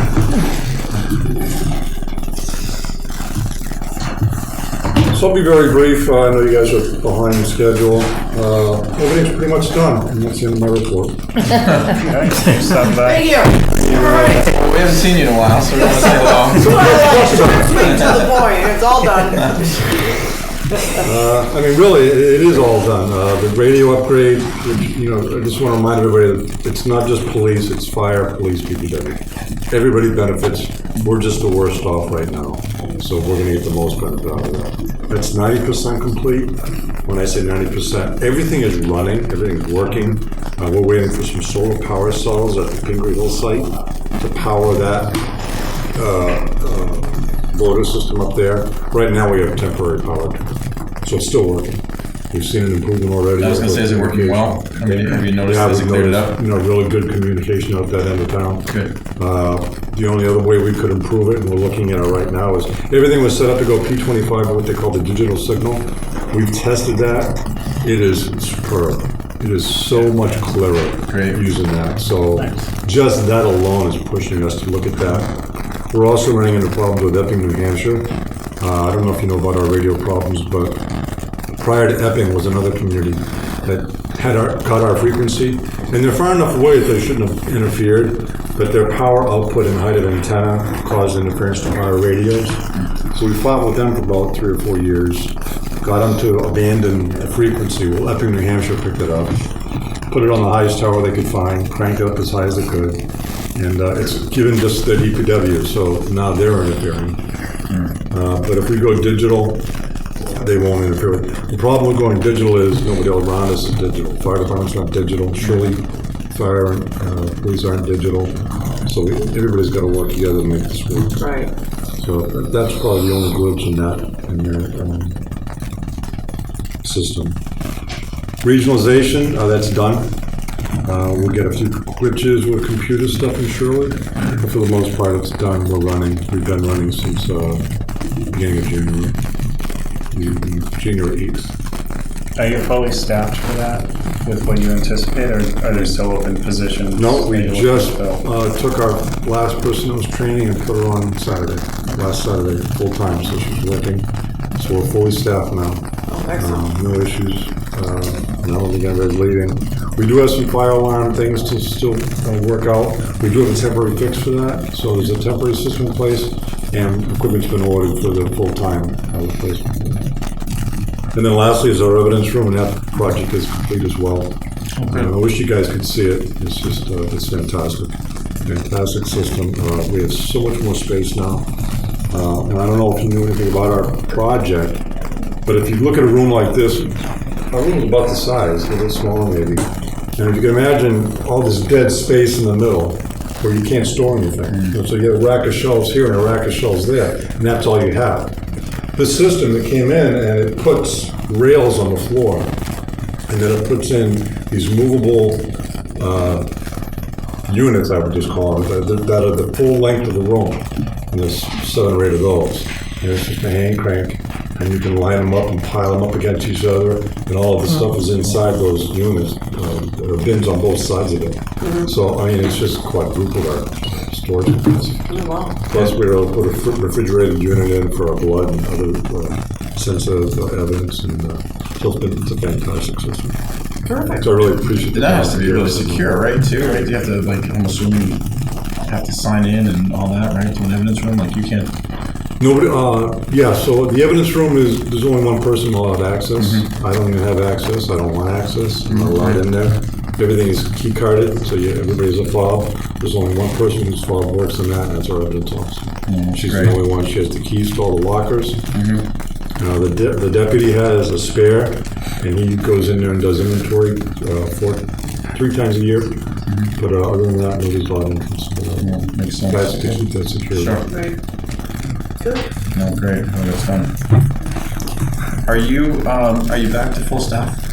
No. One more? We're down one still. We had high hopes. We had a finalist. 24th hour will really say she backed out. Our other 2 candidates that were 2 and 3, while we were doing the other process, didn't want to wait any longer and get jobs. So we've got to start over again. That search. So it's one up? Just one? Just one. That's one. The only thing we're down right now. So you're unable to do the traffic, at least to the We're point working around that. We're doing it in other ways. Yeah. Yeah, but I'm getting it done. Because you were down 2 or 3 at one point, right? It was, for a while, you were down 1 forever, as we know, for other reasons, but... Yeah, it's taken us a long time, and we just can't seem to, and we're not the only one having this problem. Every chief I've talked to has the same issue. Nobody wants this job anymore. And who can blame them? I mean, really, the stuff that we go through, it's just, it's hard. So you're actively looking, obviously. Again, yes. If you know anybody, send them over. All right. But I'm glad it's down to 1. Yeah. All right. Well, keep us Any other posted. questions? Yeah. Oh, great. I love his reports. They're always like boom, boom, boom. It's nice to see you. You We get haven't all the information it's you been need. a while. Well, I'm always open, so, anytime you want, pop in. Coffee. The cameras. Have you guys? I know you guys were looking into that more. I know Carly had sent me an email about a month or so ago. Yes. As to what locations, or just my thoughts. I kind of deferred to you. Yeah. We're still working on that, but now we've incorporated Chuck, Cindy, my detective Klarsky, Carly, into a team to look at this. So it might be something that it's is beneficial for everybody in some form or fashion. Not town-wide cameras. Sure. But maybe on the public buildings. Yeah. Definitely. Key intersections from the public buildings. Yeah. Yeah. I mean, there's really no benefit to having that. If there's going to be an accident, there's going to be an accident. The camera's not going to stop it. We always find the people involved in the accident because they're still there. So I mean, it sounds like it would be a good idea. Park, maybe? See a real park in Maine would do. Yeah. All the fire, police, maybe the library, town hall. We could flood this area just for incidents that might happen where cameras would be beneficial. And would that be something the school? Would that be separate from the schools if they wanted to? School would have to be separate. Yeah. And then there's a separate idea to maybe work with the business owners and get them to put cameras on the outside of the buildings facing, Well, you see it so often. This morning on the news where the gentleman took those 2 girls from the bus and, it was someone's house camera that doorbell or whatever picked it up and saw him. So there might be a way for us to piggyback on their internet, which is all we need. Okay. And we'll supply the camera. But we're looking at that as well as an option. And I had asked Dr. Malone when she was here about putting the resource officer, if it made any sense, and I don't know if it does, into her budget, or at least part of her budget. She kind of looked at me kind of like, what was I talking about? But that's been talked about for a long time. Okay, I mean, I don't know what your thoughts are, but it seems just from other people, I believe Littleton's is in their school budget, and I'd have to ask Matt, but I'm fairly certain it is. Some communities do it that way. I don't know if it's the police department retaining control. Exactly. But she's still our employee. Not well, that would be the question. Would be I mean, obviously, because Officer Bigelow works other shifts in the summer and stuff like that. Right. So you got to think about that. She works, the day shift, and she works patrol. Yeah. In the summertime, and other times during the year when there's vacation. Sure. But I mean, that's something we should, it seemed like it was a total foreign, took them back when I asked, and I didn't think it was an unreasonable question. It's been mentioned. Okay, well, maybe that's something we need to talk about further, or even a portion of it. I don't know how that would work, but obviously if she's there 90% of the time, I mean, it's a benefit regardless who pays for it, but still, the bottom line is the bottom line in budgets. Okay. We're still paying for it anyway. We'll still be paying for it. No, absolutely. Gets But it kicked might back also on the free up assessment. the chief to do other initiatives if she's not paying for that, with that money. Yeah. I guess would be my thought. So you're right, we're paying for it regardless, but and it works great. I mean, she's fantastic at it. So Yeah, she is. She really is. She's the best. Yep. Thank you. Thank you. Have a good one. Thank you, Chief. Robert. Yes. Members of the board, good evening. Just a couple of quick things. You have in the packet the warrants that I reviewed, approved, and signed since the board last met on February 5th. Just a couple of quick points before I get into the action items in the interest of time. We continue to convene internally. Ms. Antonellis is facilitating the group working on the new OSHA requirements that went into effect on February 1st by the state. I'm pleased to say I would argue that Ayer is at least ahead of the curve compared to most communities with compliance. So most of it we already do. It's just now, and OSHA can't come into the town. It's the Division of Labor Services for the state, but we adopted their standards. So there's definitely things we need to play catch up on as far as having these safety data sheets from from what they use in the treatment center at the wastewater to Whiteout has a sheet. So we have a consultant that we've brought on to help with kind of the nuts and bolts. Chuck and I have been working on it. It's pretty tedious. I think every department's definitely doing a good job, but we have to put the whole picture together. And so we're working on it. Yeah, so we're in good shape there. Also, if you haven't heard yet, Mass Development finally hired a new director for Devon's, a vice president, Miss Jessica Strunken, who I think is an excellent choice because I actually worked with her when I was with the Chamber of Commerce, and I know Miss Antonellis worked with her when she was working for the senator. So I think at some point through the board, we should invite her to meet with the board about the mutual issues we have with Devon's. I can say that I think she's an excellent pick based on her background. She understands the true nature and importance of regional efforts, specifically regional agreements, and I think will be a good fit for the position. So we were pleased to hear that. I will talk about the budget in just a moment, which has been the major focus of the administration. In terms of the MART project, we're just waiting for MART to execute the contract with Hutter. Once they're on board, we will have an internal meeting with the contractor and MART to talk about the temporary parking plan and all of the next steps. Once we have that meeting in the next, hopefully, week or two, we'll have a detailed update for the Board of Selectmen in terms of next steps. But I felt it makes sense to have the actual contractor in these discussions and meetings and not just the town and MART as we move forward. Additionally, we are in the process of still setting up a meeting with Mass DOT and the MBTA regarding additional resources for Depot Square, as well as the FTA, and I hope to have some specific information for the board on that by the end of this week. We also met with Mr. Hillier last week as our second meeting. He anticipates to be opening the middle of March. His biggest delay is the Cannabis Control Commission. He had met with Chief Murray and his personnel regarding the security system. Of course, the traffic is going to be the biggest issue, but he is going to run a shuttle, do some by appointment only. There's a lot of thought going into the traffic. Mr. Hillier has said to us additional resources, whether they're detail offices or so forth, will be funded by him. So we're hopeful by the middle of March. And he said once he had his final date for his final inspection with the Cannabis Control, he would let us know, because that would trigger when he's going to have an actual opening date. And So how does that work? Would that be your call, chief, if there's a detail needed there? Yes. Okay, until you will.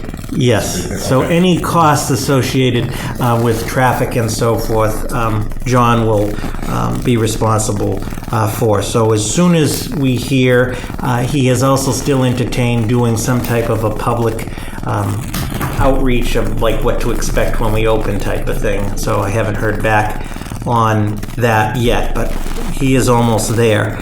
February 21st, the Rate Review Committee's meeting regarding the water and sewer rates. That's this Thursday. And then the Buy Board is going to be meeting next week, and multiple items on that agenda. One of them is the town's financial policies. I think are at a point that'll be up to the Buy Board, as I'll call a sort of final draft update, which we'll be talking about. Ultimately, the BOS and the FinCom will be seeing those. We'll have some more to report on the next meeting about the budget booklet, as well as some mock-ups and proposals on how we want budget information to look moving forward, with sort of a new look to it. So a lot of things going on around the budget preparation. And then, if I could, unless there's any questions on the update, I'll give the budget update. And I'll pass these one each. I'll take just the mouse and you can do the. Yeah. Thanks. So I just wanted to give a brief snapshot on the budget, and it's up on the screen as well. And when we meet with the Buy Board, we're going to settle on sort of a format. But I just wanted to give you an update as of today on, let me start first with the revenue projections, and what you have on the screen or on the handout is a breakdown of the revenue projections you have from FY19, and you have the FY 2020 projections. And I just wanted to highlight a few things. One is we're still on the governor's proposal on state aid. Obviously, the legislative budget is underway, and ultimately usually ends up being the one. So that's sort of a variable. You have the property tax increase, the statutory increase. New growth, we have put a $400,000 placeholder. Tom and the Board of Assessors are finishing some work on new growth. Once we have that, we will convey that, so that's sort of a placeholder. You have the unused levy capacity. The debt exclusion overrides, as you recall, there was a series of debt exclusion overrides recently for important capital projects. This is the estimate. That on that impact. We're still talking with bond counsel and so forth to get a more definitive number, but that's the estimate. The debt exclusion for the schools, they have this as a placeholder. Again, same thing, just some final information we need from the district. This also does not include anything, obviously, with the fields at this time. Local receipts are slightly up, as you can see, slightly, but this also does not include the 3% marijuana tax, which would be reflected, moving forward. Regional dispatch, the agreement, it goes up to $120,000 for FY20, and the agreement does expire on 6/30/2020. So I will be talking with the board after the chiefs and I talk internally with our counterparts in Shirley. We're going to need another intermunicipal agreement. And I have said this to my colleague actually this morning, this number is going to have to be adjusted upward. I think that the assessment numbers from Ayer were very generous. Keep in mind, we're also going to be getting the 911 grant, but the 120. So we'll have more discussion with you as the board, because the agreement will have to be entered into by both boards of selectmen. The school building authority reimbursement, FY 2020 is the final year of this amount. Free cash was certified, as I sent to the board, as of February 15th. This is just the general fund the $960,232. So again, slightly down. The board has the full certification with water, sewer, and so forth. Transfers from capital stabilization, I have a to be determined here. There are, as you can see last year, it's been a practice of the capital planning committee to recommend that on the smaller capital items, that some of those be funded through capital stabilization. There are a few of those that the capital committee has recommended. We'll get that number to you this week. There was nothing transferred from stabilization last year, and the administration, we don't anticipate anything from stabilization, obviously, this year. The overlay surplus, I have a $100,000 placeholder. Again, our friends at the assessing, we're just doing some final work on that, and we'll get a more definitive number. So the total operating revenues last year, $27,358,807. As it stands right now, we're at $28,534,255. Then the state charges from the state on the cherry sheet. Again, this is the governor's proposal. It'll most likely be the legislative version. That's a number we're still waiting for. On the overlay account, generally last year, there's about $300,000 applied. We just put that as a placeholder. Again, we'll have some more specific, again, from our friends at assessing, and then ultimately the board will decide, the application there. Snow and ice deficit, last year we ran about $41,000 over in the deficit spending. Right now we're at a to be determined if winter continues as it has been. Sorry, snow lovers. We probably won't need to deficit spend. So you have a total available. Always deficit spend, regardless. Yeah, I know. We have a March could be. We've had no snow, and you told us we were deficit spending. We were like, from what? Yeah. So that you have to put on the for ice. this sort of piece of the ongoing puzzle, as they say, there's $27,996,112 available for appropriation. As I put over here, that's a $1,078,000 increase from last year. So we'll go to the next on the update. So then a couple other points just for the update. So the total general fund budget comparison. So in FY 2019, the total general fund, this is the total budget with the schools, was $26,685,629. As of today, February 19th, the draft proposed sits at $27,881,771. So that the increase is about almost 1.2 million or 4.48%. Now that's with the schools and everything, and that's as we're standing here on February 19th, and it remains a work in progress because I have some new brief good news in a second. But so that's just sort of a snapshot as we are here. Now if you come down to the blue box, let's take the general fund budget from last year versus the proposed for this year without the schools. So you have FY19 is $14,334,000. And right now, again, proposed, and I just keep stressing that because we all know this isn't definitive yet, we're sitting at about $15,052,000. So there's about a $717,000 increase from last year, or 5% increase. And as we've discussed before, especially on the issue of sustainability, the average, this ironically right now is sort of the actual average over the last 5 years. It just it's serendipitous or coincident, but if you took the average, and I can provide that to the board over the budget on average has increased about 5%. Some years a little bit higher, some years lower. On January 4th, the budgets that were submitted by departments was sitting at about 8%. So we continue to scrub the budget.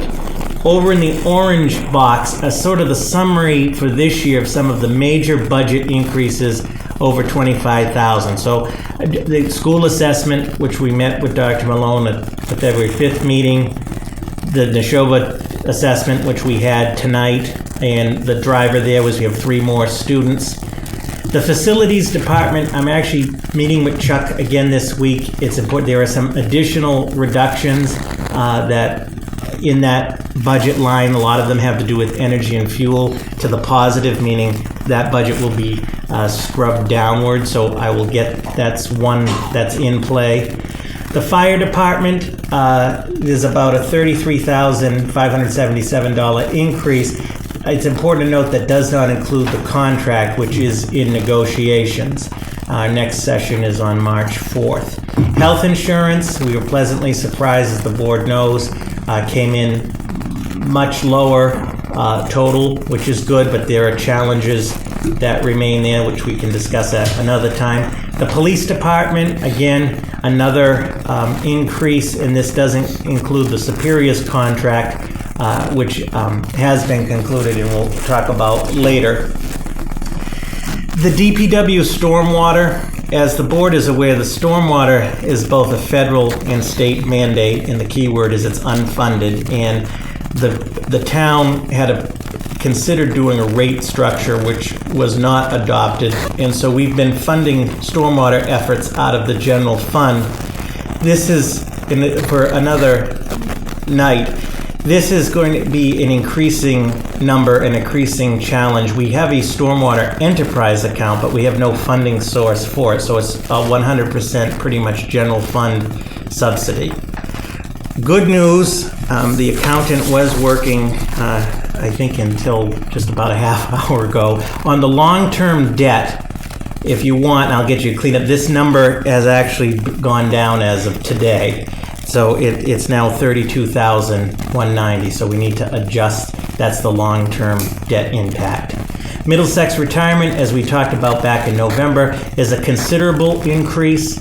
This is the last year of the impact of that 111F that we've discussed, so that will now begin to come off. This also does, though, reflect, new positions that the town has added in the past.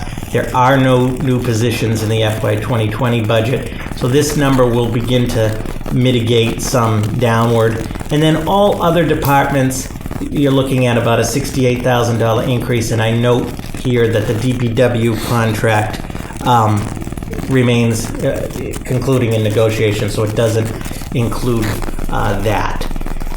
So that's sort of a snapshot on some of the major points for tonight.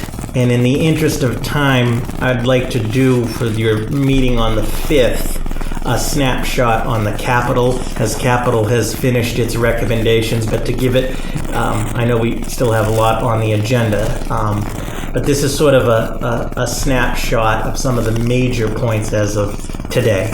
Lastly, the takeaway, Lisa and I, we continue to meet with departments. We'll keep you updated as things lower, but we're getting there. After the buy board meets next week, we'll have a further discussion about this and how we want to present not just but the other information moving forward. And we'll have some discussions at the buy board and some recommendations regarding the allocation of the free cash as we do in the past. That's good. All right. Yes. I'll also, we can send that to you also electronically. So the action item, I'm recommending that the board reappoint me to the MBTA Advisory Board. The MBTA Advisory Board, it actually meets in Boston during the day, and in the past I do go to the meetings periodically. The board advises the MBTA on everything from rates and services to the condition of the rail and so forth. So in the past, it's been the town manager. I'm not opposed. I don't want to be presumptuous of the selectmen, but they meet. It's in the afternoon. I'd rather stick that pen in my eye than meet with those people. All right. So, I make, now I can talk, I don't have a dry throat, now I can't talk. I make a motion that the town manager be reappointed to the MBTA Advisory Board. Second. All those in favor? Aye. So the congratulations. Thank you, and more to come. The last item I have is I'm respectfully requesting that the board vote to open the annual town meeting warrant for the May 13th annual town meeting. The warrant will close on Friday, April 12th at noon for all warrant articles as well as citizens petitions, and we will, between the town clerk and my office, begin to promote that. So I would be just looking for the warrant to be opened. I hope to have for the March meeting, at least the beginning, I'll call it the skeleton framework as we begin to put the warrant together. I'll make a motion to open the annual town meeting warrant for May 13th, 2019. All those in favor? Aye. Chair says aye. Madam Chair, that completes my report. If there are any questions from the selectmen. None. Thank you. All right, thank you. Either mayor or chairman, Board of Selectmen. Madam Chair, I'm sorry, excuse me. I just, one last thing. So at the last meeting, Selectman Hood had mentioned this, and others have mentioned in the past. I took a look, went back through the BOS. This is I've got to call it a matrix of all of the new business and selectmen's questions for 2018 and 2019. So you'll see the date for the last year, basically the date of the meeting, the topic, the selectmen or selectmen that raised the topic, and sort of the status of it. And it's 2-page, it goes on to the back. In the past, as Selectman Hillman mentioned, and I think Selectman Livingston, you were here too, I used to sort of do this periodically as like a tracking matrix of the various topics. Well, yeah, you used to tell us, we never saw it. It was before your time, Selectman Hillman. He did. But I used to put one in the packet. But I was here. Yeah, well, yeah, it was on before me then, yeah. So- You kept saying, yeah. So anyway, that is sort of a snapshot of a report of that. It's something that, moving forward, we could continue to update if that's helpful for the board. Some topics are, updates or discussions, and sort of they put closed or completed because we had that discussion. Others remain open and in process at some point. Others were, researched and closed. So that's one question about 4318. 4318. I know Chief Pedrazi was working on this, the railroad ties and finding the railroad. I think we determined, I don't know if finding, but that kind of fizzled fast. I mean, they did move the ones that Gary had mentioned on Sandy Pond, but Willow Road, some of the other crossings, they're still, and it's all Pan Am, it's not MBTA. So Willow Road, okay. Yeah, you know what I'm talking about, like behind the old cold storage for the McDonald's factory. There's just, it's been there for years. Okay. Wagon Road, but I was going to leave that one out, but there's still a bunch there. I just don't know what happened, because they were pretty hot to trot there for a while. I will. The chief, and then I think I think when we met with Cindy, she said it was debatable on whose they were, even though they're Pan Am tracks. Well, I will. I'm going to check with Chief Pedrazi, and in bringing in departments as we discuss periodically for an update. I know the chief is coming on the 5th, meeting Chief Pedrazi. So I know there's nothing they can do now, but I'm just saying maybe for the spring we can re-engage them in cleaning up. So again, in the interest of time, let me know, thoughts and so forth. Carly and I can keep it updated if I missed anything, but it sort of give a snapshot. An update on the church, maybe in the next meeting? Yes, so the Board of Assessors, they were going to be sending a communication, so I have to talk to the assessors, as I mentioned earlier, so let me check with Tom, because that's where we had left that. Okay. All right. Thank you. Thank you. Selectman Hillman. Oh, real quick, yeah. So I've been parking up the street for a little bit. If you drive by the Sandy Pond beach, there's a basketball court, obviously. Jeff had secured some indoor basketball hoops from the Groton School maybe 10 years ago. Maybe less than that. No, he said 13 years. 13 years ago. They were free, they were great, but they're indoor hoops. They overhang the court because they're indoor hoops. So basically you play like the length of the table if you're playing full court. They are falling apart. They're currently cranked down with tarps over them. There needs to be a way that we can put in permanent basketball hoops. there. I know it wasn't asked for on the capital, and I guess I should have brought it up, but I mean, we're talking a short amount of money for, and anybody in this department or in the town knows that that court is always being used for the kids.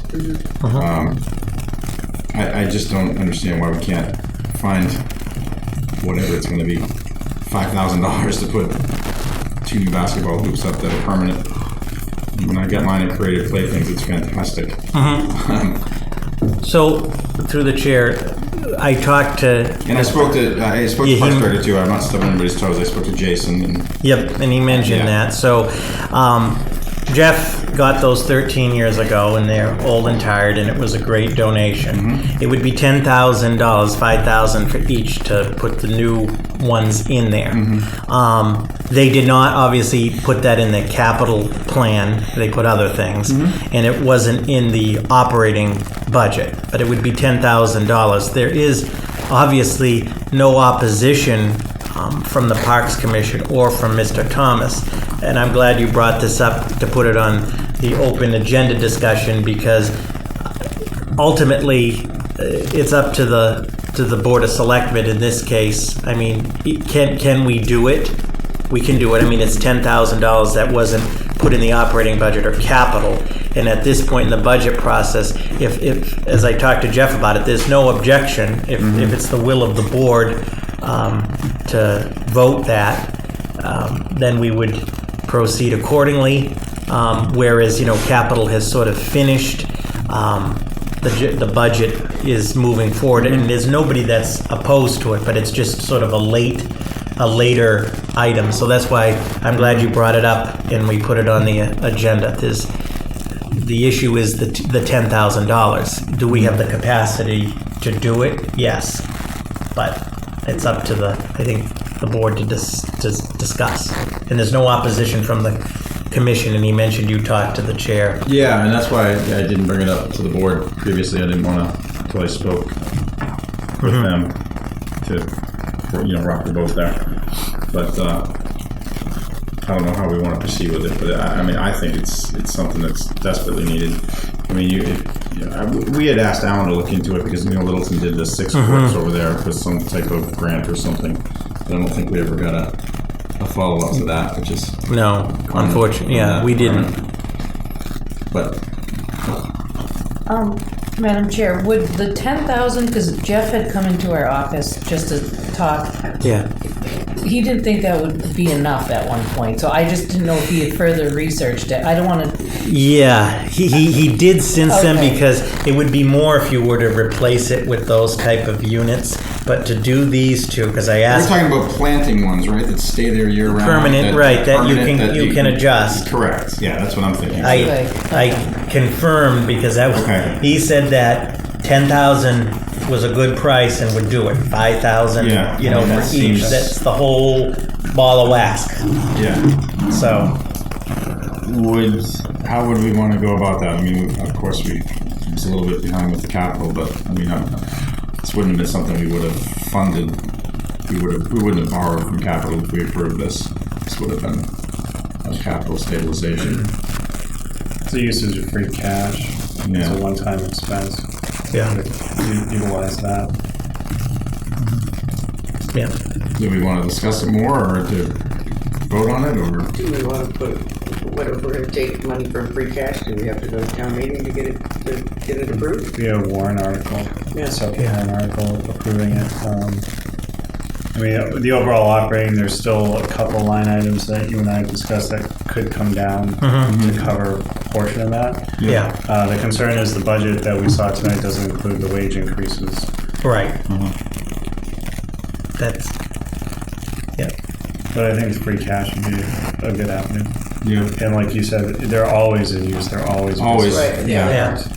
And it's tough to. I mean, at first they were great, but now you're seeing them bent and sitting outside in the weather, and it's also cumbersome for Jeff too, because he's got to take them down and cover them up, and it's their time. Prep an article. Yeah, Madam Chair, as you know, because as I mentioned, we're at this point in the budget, I would defer obviously to the Board of Selectmen. It wouldn't be my purview to make that decision. I am not opposed to it. I would agree with Selectman Hood's analysis if we did do it as a separate article from free cash.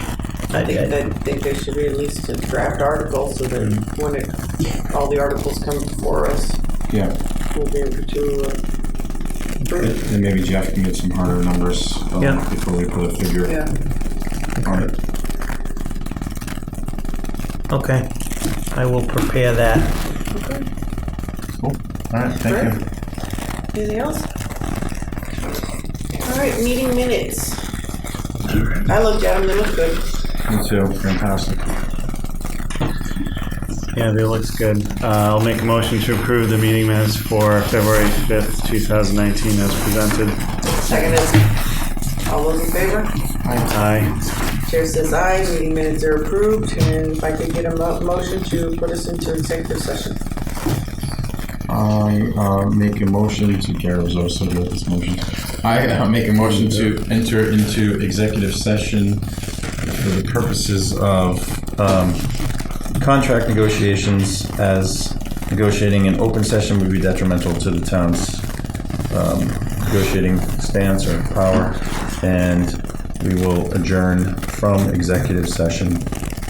We will not re-enter into open session. Good enough? Second. A lot of words. Yeah, okay. All right, all those in favor? Chris? Aye. Scott? Aye. Chair says aye. Good night, everyone. We're now in executive session.